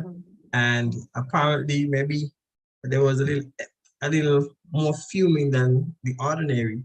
And persons would have reported and made a social, a video that would have gone viral. You would have seen it, your team would have seen it. And that in itself triggered, quote unquote, I remember the authorities calling me on the matter and consulting with you, Seismic Research Center.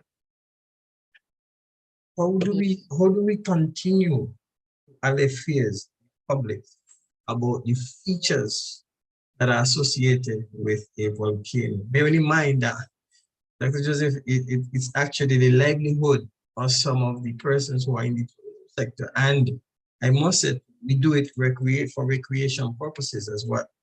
Yeah, so how do we continue to allay fears about this? Thank you. Thank you. So often, and I could just refer to my personal experiences. So in some of the islands, such as in Dominica, there are groups like tour guide groups. There is a forestry division and so on, who we also work closely with. And the forestry division, they monitor things like the trail to the boiling lake and the Valley of Desolation and some of the other features, geothermal features of the volcanoes in Dominica. As you know, Dominica is very different from the other islands. They have 9 potentially active volcanoes, whereas all of the other islands have 1. So they are even more active, so to speak, in terms of the volcanoes being a source of tourism interest. So by educating guides, preparing things like information brochures and booklets that can be available in hotels and the tourism sector in general. These are some of the ways in which you can educate tourists and the public at large. You can, show videos. We can do some similar to the videos that I showed during this presentation. We can engage with the National Disaster Coordinator, such as yourself, to create bespoke outreach tools for the specific islands that you think, based on community engagement and consultation with people from different sectors of both government and community groups, as you spoke about. What are the needs? What is misunderstood? What information they need? And this can be used in a routine way through the media and other sources. Dr. Joseph, just if I may, we spoke about the terminologies of dormant and live. Why I say this is important, Dr. Joseph, because most of our political leaders at times in the region may assume that dormant means this is no threat. Why should we then invest in such a thing, or significantly in this, when it's a dormant, it's no particular threat, it's just a feature that is existing because of a past event. Now, what is the probability that volcanoes such as the one in St. Kitts and Nevis has the potential to explode once again? Because there seems to be insignificant data that shows the history of explosions of our volcanoes here in St. Kitts and Nevis. We know that they have, but it seems to me, based on my personal research and my questions and my investment into finding out some historical data or information, there isn't much. But what is the probability? Because you see, if I have a probability coming from scientists like yourself, then that will help our cause, like Michelle would have said, to get more investment into this area. It is quicker to get investment into the hurricane, and you could see that in itself is a challenge, and it happens every year. Just imagine getting significant investment into monitoring systems and other systems, sustaining these systems for volcanic hazard. That, Dr. Joseph, reality is we may have to wait another maybe 100 years before we have an eruption. Unfortunately, Mitchell would have had one back in 79. She had another one just the other day. But the reality is that the frequency of mode sometimes influences, Dr. Joseph, the financial investment into some of these ventures. So, what's your thought on this? Thank you. Well, I agree. In terms of unfortunately, in the last 10 to 15 years, the way in which Seismic gets funded, we receive a contribution from the governments of the different territories in which we serve, and based on the economy and the multiple demands and challenges experienced by different governments at different times, the funding to the Seismic Research Center has been very inconsistent, especially in the last 10 to 15 years. And we have done our best, but this is a service. And the thing about it is that, remember, it's not just volcanoes, it's volcanoes and earthquakes. And it's a network in which the entire contribution of the information along the arc helps us to gain the type of information that you're speaking about that's necessary for us to do these types of analyses, to be able to help provide that information to the government. So if the investments in the networks are not done, certainly we wouldn't have that information in which to share, and the understanding of the region and its behavior of the geological activity in our region. So really and truly, one of the approaches that have been more utilized in recent times have been a multi-hazard approach to monitoring and multi-hazard early warning systems. And this is a more sustainable approach in terms of not just focusing on one hazard as it can be restrictive. It's embracing the fact that we need to be prepared for all hazards, and by doing so, we are able to spend more effectively. And at the end of the day, it's about saving lives. I know that Ms. Edwards had her hand up, so I'm not sure if she has a direct contribution to this or one of the previous points that was made.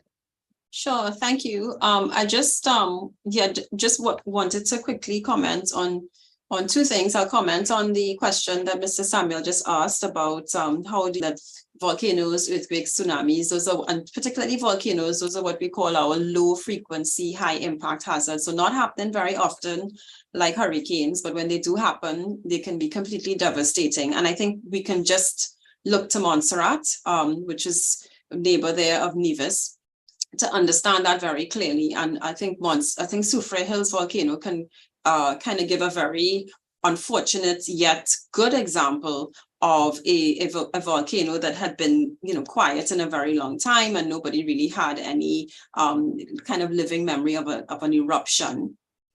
Unlike St. Vincent, where of course you had 71, 72, and then you had 79 and so on. But Soufriere Hills volcano before erupting in 1995 would have been relative many who actually were surprised that there was a volcano on island.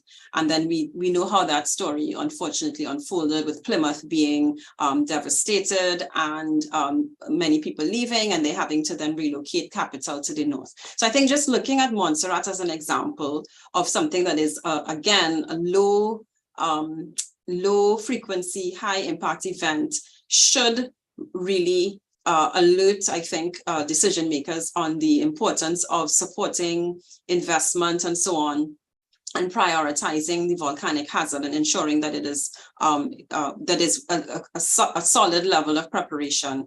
And preparation, incredibly insightful comments on what to expect. And again, looking at the importance of really being prepared and having a long, and preparation can be long and sustained. So again, having that sustained public education program, which this is obviously happening right here with Nevis, but I know that there are others from other islands on the call, but having that sustained program where you are reminding the public, reminding decision makers, where everyone is being reminded that we are living with a live volcano. These are things that we have to put in place. We know it's live because we have the scientists that have monitored and can see that there's, this kind of activity. You have little earthquakes happening or gases or whatnot, even though it has not erupted with many other priorities, but it is something that you kind of have to treat like a marathon. It has to be a sustained effort in partnership, and you have to use models and other contexts where possible. And we have one right next door with Montserrat. I just also wanted to, I hope that's helpful, and I just wanted to quickly comment on the whole idea of the volcanoes being linked and one triggering an eruption of the other. That's a common misconception that we find throughout the region. And we were recently in Dominica, where on island, there is a very prevalent thinking that the volcanoes on Dominica themselves are actually linked, that it's one volcano, so to speak, or one chamber. And so we were made to understand that one of the reasons why this particular community member had this belief is that he was told that there's a chain of volcanoes, and a chain has links, right? So therefore, in his mind, the volcanoes are linked because it's a chain of volcanoes. You speak about an island chain, a chain of volcanoes in the region, a chain of volcanoes in Dominica. So again, that's why paying attention to your language and in terms of how you communicate is really important, because I think it is quite reasonable if we're saying that there's a chain of volcanoes and in people's minds, a chain has links. It's therefore reasonable for them to assume that the volcanoes are all interconnected. So I kind of wanted to pay attention to the language being used, and of course, pay attention to getting feedback from the public is also very important, so that you can understand whether your activities and initiatives are working and whatnot. Okay, thank you very much for that response, Ms. Edwards. I have a question here from Von Radio in Nevis, and the question goes to Dr. Joseph. Earlier, Dr. Joseph mentioned that it is basically inaccurate to say certain volcanoes are dormant. For example, St. Kitts and Nevis's volcano. In that regard, based on your experience, considering our volcanoes have not erupted in decades, are you able to estimate or predict when a volcano like ours will erupt, or that's not possible? So we can't predict an eruption, but we can have forecasts, and that is only when the volcano shows signs of activity or an increase in activity away from its background behavior. So right now, Nevis Peak is showing background levels of activity. When that deviates, then we have to look at it closely in terms of multi-parameter monitoring to be able to inform us. And as I mentioned before, this can lead up to eruptions, or it might just be a seismic swarm and then goes back to background level. So I can't, I mean, there's no way I could, other than that to kind of answer the question. So we can't predict in that way an eruption, but we can make forecasts. And then, as with all things, it is a natural system. So we are only as strong as what the monitoring network will provide us with the information, as well as our experiences from other volcanoes in the region and how they behave.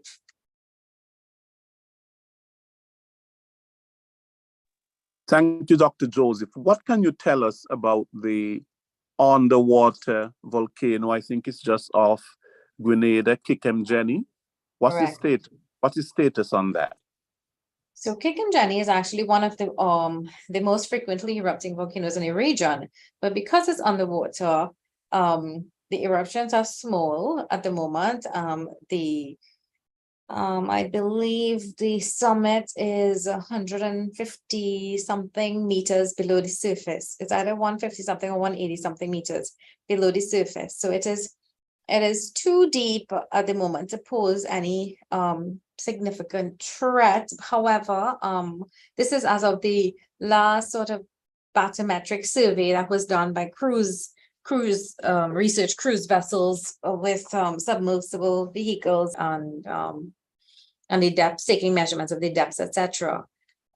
So it is like the other surface volcanoes. It is live. It shows signs of activity such as earthquakes and so on.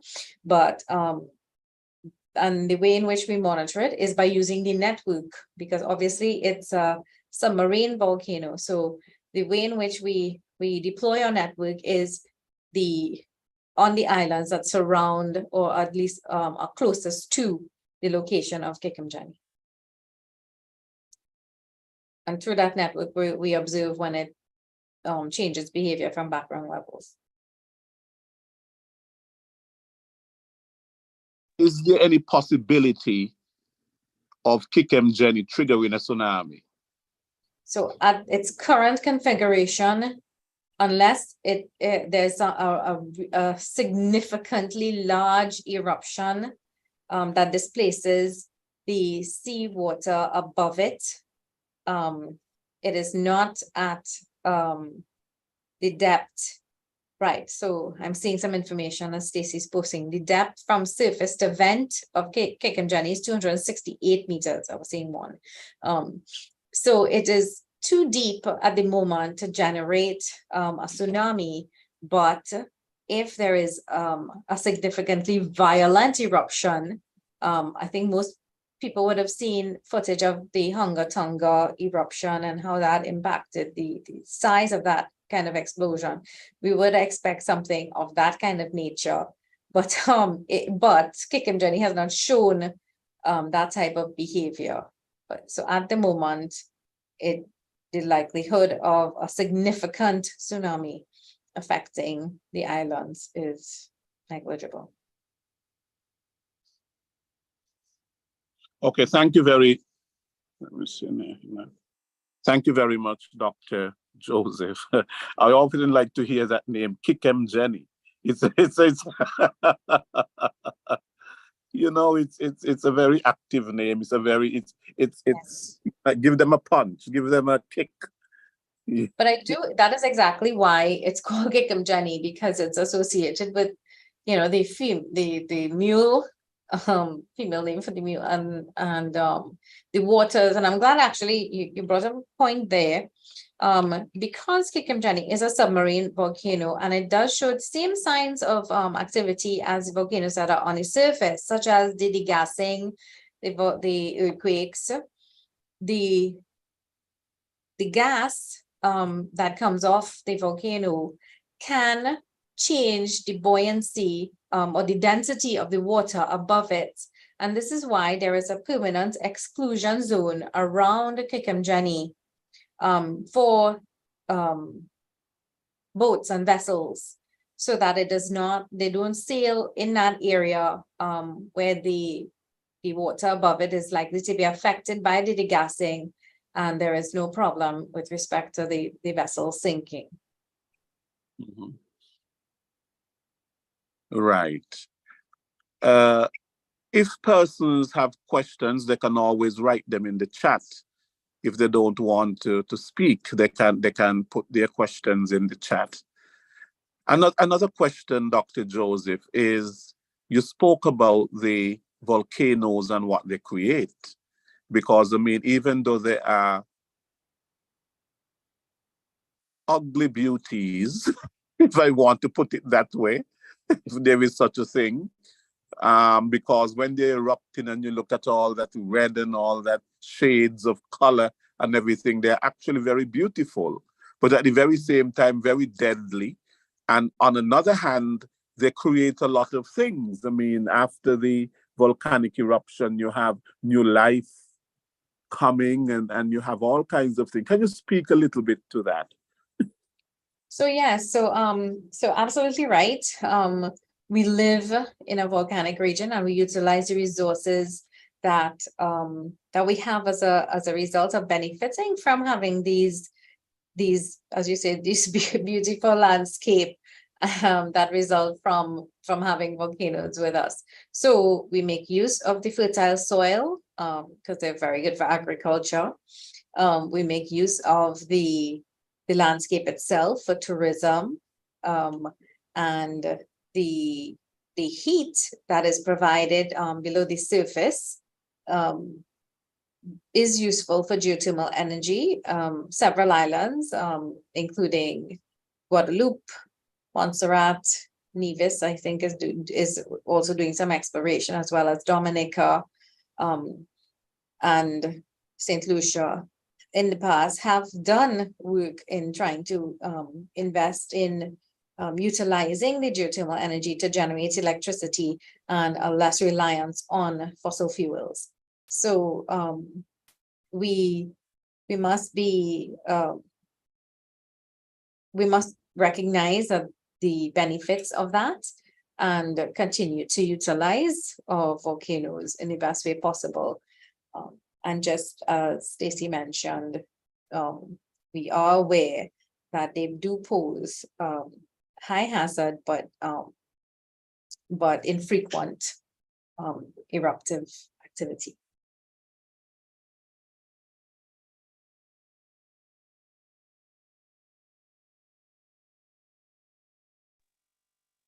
I didn't realize I have this app on my phone. I think it's the PDC. Someone came here to the National Emergency Management Agency and gave a presentation, and they invited us to download this app, which alerts us when there's any sort of a disaster around the world, whether there are floods and earthquakes and so on. And I didn't realize that there are earthquakes taking place every day. Yeah, yes, every day. But from the slide that I showed of the Nevis activity in the last year, as you saw in the area around Nevis and St. Kitts, there were over 1,700 earthquakes in 1 year. Mm-hmm. Right. Dr. Joseph, there's a question from our national radio and TV station from ZIZ. And the question is, are there any positives to be gained by countries that have volcanoes? Well, I think we just mentioned that. We covered that when we spoke of the benefits of living in volcanic islands and the benefits of volcanoes pose with respect to tourism, the mineral resources, the landscape, tourism, energy. So these are some of the benefits. Right. Okay, yes, we did cover that. Are there any other questions? Doesn't seem as though there are any other questions. I want to turn over now to Mr. Jacob Ngumba, the Deputy Director of the National Disaster Management Department. I want him to wrap up this discussion and to extend whatever thanks there is to extend. And I know there's a lot of thanks that he needs to give to the presenters and all those who helped in the planning of this very, very timely discussion. Mr. Ngumba.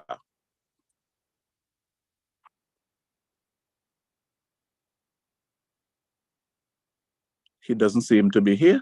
All right, that's right. There are two other persons with their hands raised. Oh, there are two other persons. They probably just put their hands up. Very good. So we have two more questions. Mr. Trevor Simmons and Shirley and Queely. We will start with Mr. Simmons first. Mr. Simmons, go right ahead with your question. Sure, thank you. Just a quick one. Actually, about 2 years ago, I had a very strange dream about evacuating the island, and it was because of pending volcano eruption. We were on the far side of the island, and we were evacuating via a catamaran, which was interesting.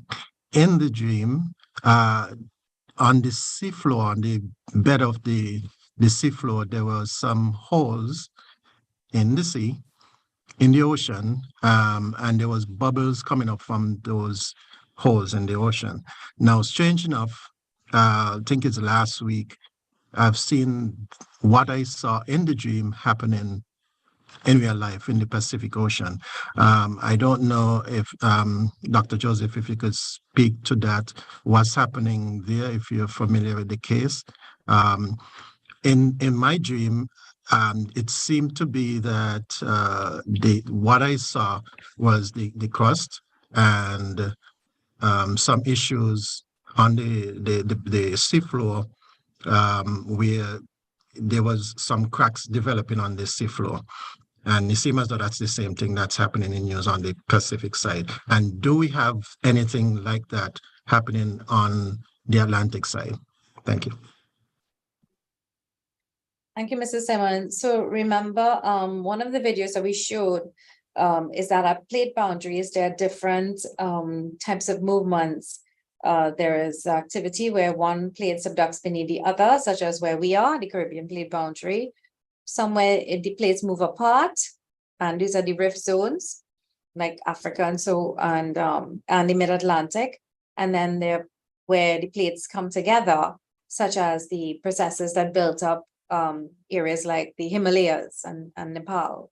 So what you're referring to, I believe, is in areas where it is volcanic. It's actually what has generated the islands of Iceland. And at these types of plate boundaries, it is volcanism is active.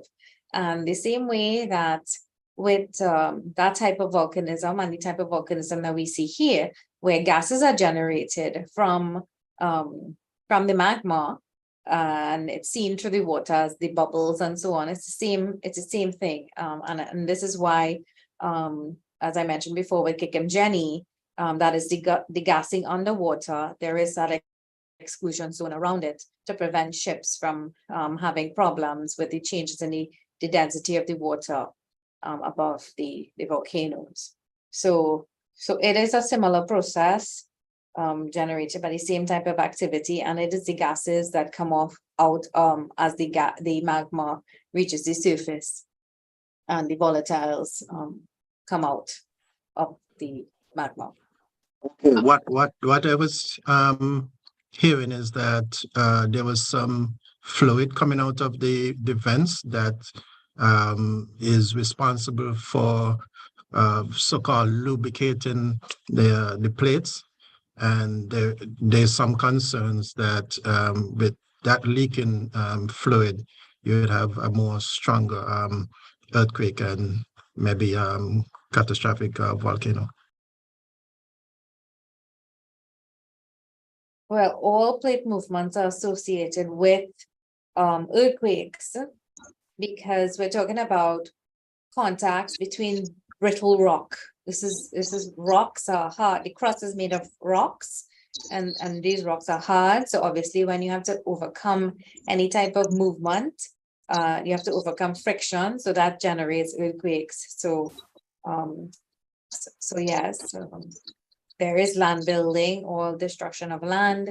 There are fluids that emerge from the crust, and these fluids are volcanic fluids, magma. When they reach the surface, they call lava. and often earthquakes are associated with the processes. Sorry, Pat, I just wanted to ask, I see Shirley's question. If this is the same kind of phenomena that you see at Champion Beach in Dominica, is that the same kind of? Yeah, it's similar to Sulphur Springs, to Kikem-Jenny, but it is just offshore degassing from because the island is volcanic and there are weak events, but he's talking about some large scale activity at magmatic rift systems, such as, in Africa and the mid-Atlantic. Ms. Quilly? Hi, good day, Dr. Joseph. Nice to see you, Stacey, again. The Montserrat Super Hills volcano is reaching its 30th. Thank you. We have a question from Ms. Quilly. Ms. Quilly, could you go ahead with your question, please? Yes, so the Montserrat volcano, the Montserrat Super Hills volcano is reaching its 30-year cycle.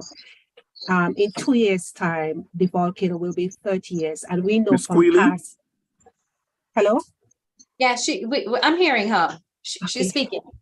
And we know from past history of this particular volcano, it erupts every 30 years. What can we expect from this volcano in 2025 when it reaches 30-year cycle?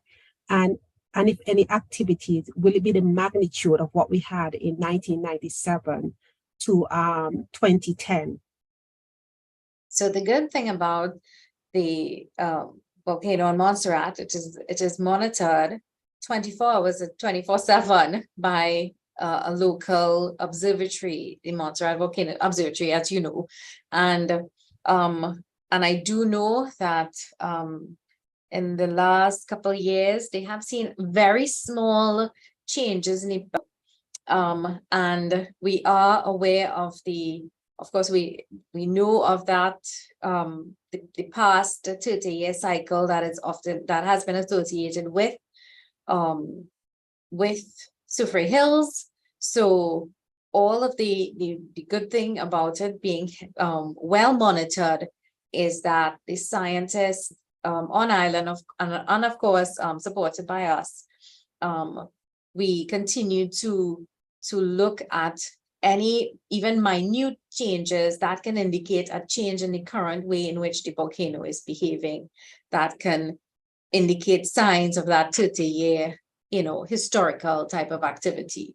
And of course, the authorities will be alerted if anything suggests. Recent volcanic report issued by the Montserrat Volcano Observatory, normally you will see that they would have volcano tectonic earthquakes, but in this particular report, I think it was a week ago, they had rock falls.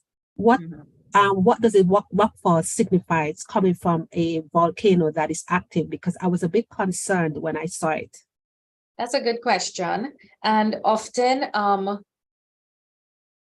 just like any other rock or mountain, it's prone to being weathered. So as it sits there, it's exposed to the elements, the water from rain, the air, the gases that are coming up underneath tend to weaken the structure of the rocks itself. It actually, I don't want to say rots the rock, but this is the easiest way to understand it. And of course, over time, some rock falls, as you see. So an increase in rock falls and so on, then it's something to be concerned about. But occasional rock falls are just indicative of normal weathering processes. And I know that the volcano is steep, especially on some sides. So any sort of weathering could trigger rock falls over time. Okay, another question as well. I observed that the dome is bigger than it's ever been before. Sometimes I wonder what's in it. I'm so sorry, I missed the last part of your question. I realized that the dome is bigger than it's ever been before. Is that something that we should be concerned about? Well, this is the biggest dome that has been present since the start of the eruption in 1995. So it does mean there's several things. partial dome collapse towards trans. That means that it's been from 2010 to 2023, so almost 13 years since the last surface activity. So it means more weathering is happening. The rocks, as we just said, are becoming weaker. Also, that volume of material, anything coming up from underneath, will have to mobilize a lot of material sitting on top. So it might be that it will take a bit of a longer time for surface activity to take place, because the magma coming up from below will have to work against this big load of material on the surface. Or it could mean that if it happens, such as in St. Vincent, where, remember, the eruption started effusively, gas built up in the conduit and then had to come out explosively. These are some of the implications. But of course, scientists monitoring the volcano and the changes in activity can then be able to provide advice, as I said, for the different types of forecasts and the likelihoods. Remember, these are likelihoods. These are not, it is 100% one behavior or another. We can give our best forecast on the type of events that are associated or that we expect based on the data that we have. Okay, and the Montserrat volcano is not known to be an effusive volcano. So is it known to be effusive? I think it's known to be explosive. Yeah, it has formed domes, but it hasn't had flows. It's a dome forming one. So not effusive in the way that you would see Hawaii, and so it doesn't form flows like you see from other volcanoes, but it does. When we say effusive, it does effuse, but it effuses in a way that forms a dome, and that dome builds up to what you see now, and sometimes it collapses. Okay, my final question. This is a fallible, I think, but there's this notion among residents that as long as the Suffolk Hills volcano is there and it's active, it's alive, that the island will be spared from hurricanes and tropical storms, because since we had that volcano, we haven't had any tropical storms or hurricanes, and people have the perception that nature is speaking to each other. So, I mean, there many times we have seen Montserrat is under hurricane watch, hurricane warning, and we are expecting to get hit. But then Suffolk Hills probably said to hurricane, whatever hurricane it is, that hey, this is my territory, you cannot come here. So and that has been a challenge for us in terms of doing hurricane preparedness activities, where people are of the assumption that hey, we're not gonna ever get a hurricane because we have a live volcano up there. So that's a false, obviously you know that's a false impression. I want to invite Stacey. I'm not sure if she has any advice here or feedback on how to kind of help better with this question. But I do understand the concerns, and mountains are in general, as you know, there are many times, because of the height of the volcano, often the dome is obscured because of the weather systems, you know, the steam and the cloud level above Suffolk Hills. But in general, the existence of a volcano does not, and whether it's active or not, does not, in fact, stop the patterns of hurricane or the risk of hurricane or the likelihood of a hurricane impacting the island. And as a matter of fact, I don't know if you remember, I believe it was in 1990, in the early period, there was a hurricane that actually came, the volcano was erupting. Yes. And there was a hurricane, and the government had to make a decision in the very, very early stages on Montserrat whether it was safer to allow people to go back to their homes during the passage of the hurricane, because their homes would have actually been more sturdier than the evacuation shelters. I don't know if you remember that. Yes, I do. Yes. So that kind of. All right. Thank you very much. You're welcome.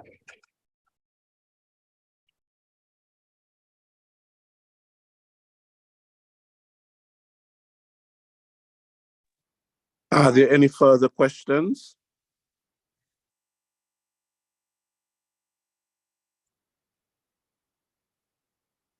Well, there are no further questions. I think we can bring this discussion to a close. It has been a very healthy and lengthy discussion, but nonetheless one that is very important given the very fact that in our region, a lot of our islands are volcanic islands. They were created, of course, by volcanoes. And as Dr. Joseph said, part of the richness of our islands, the topography, the soil, the rocks, the geothermal potential that we have, and all of that is because of the volcano. So on one hand, they have been very good. On another hand, they have another side. It's like fire, it's like water. They're both friend and foe. And, you know, we have to really thank God for his creation. We thank God for his creation, and we continue to monitor and to be aware of our geography. Geographic awareness is extremely important. And so being aware of our surroundings and monitoring and so on, just like what you're doing at the University of the West Indies, the Seismic Research Center, work that is so important to really monitoring so that, you know, we can better prepare for the eventuality of volcanic eruptions. And we know in the past, we've had the one in Montserrat. Recently, we've had La Soufrière in St. Vincent and the Grenadines. Of course, they cause a lot of damage and people are dislocated, the social dislocation and so on. But forums like this is to make people more aware, make the public more aware of natural disasters such as volcanoes. And so I want to thank all the participants of today's discussion, the media houses that joined us. I want to thank Ms. Stacey Edwards, the Education and Outreach Manager at the UE Seismic Research Center, for her remarks, Mr. Brian Dyer, the Director of the National Disaster Management Department in Nevis, for his remarks, and Mr. Abdias Samuel, the National Disaster Coordinator at NEMA in St. Kitts, for his remarks, Ms. Michelle Forbes, the NDC at NEMA in St. Vincent and the Grenadines, for sharing with us some of her experience based on the recent eruption of La Soufrière in St. Vincent. We thank Mr. Honorable Spencer Brand, Minister of Government in Nevis, for sharing the government's perspective in terms of disaster management. And Mr. Jacob Ngumba, the Deputy Director of the NDMD in Nevis. We thank him for organizing this panel discussion, and we thank him for giving us the overview. And a big thank you goes out to Dr. Joseph. Dr. Joseph, we appreciate you taking time out of your busy schedule to be here with us and to share with us the wealth of knowledge that you have, having studied volcanoes in the Caribbean for a very long time, and, you know, sharing with us, you know, the positives, the negatives, the importance of being prepared, and all of that with volcanoes. And we cannot thank you enough for your presentation. So thank you very much. And thanks to all who asked questions. And again, if I missed anybody, thank you, thank you, thank you. Take good care. Bye-bye. Thank you, everyone. Thank you very much. Thank you, everyone. Bye-bye. Thank you.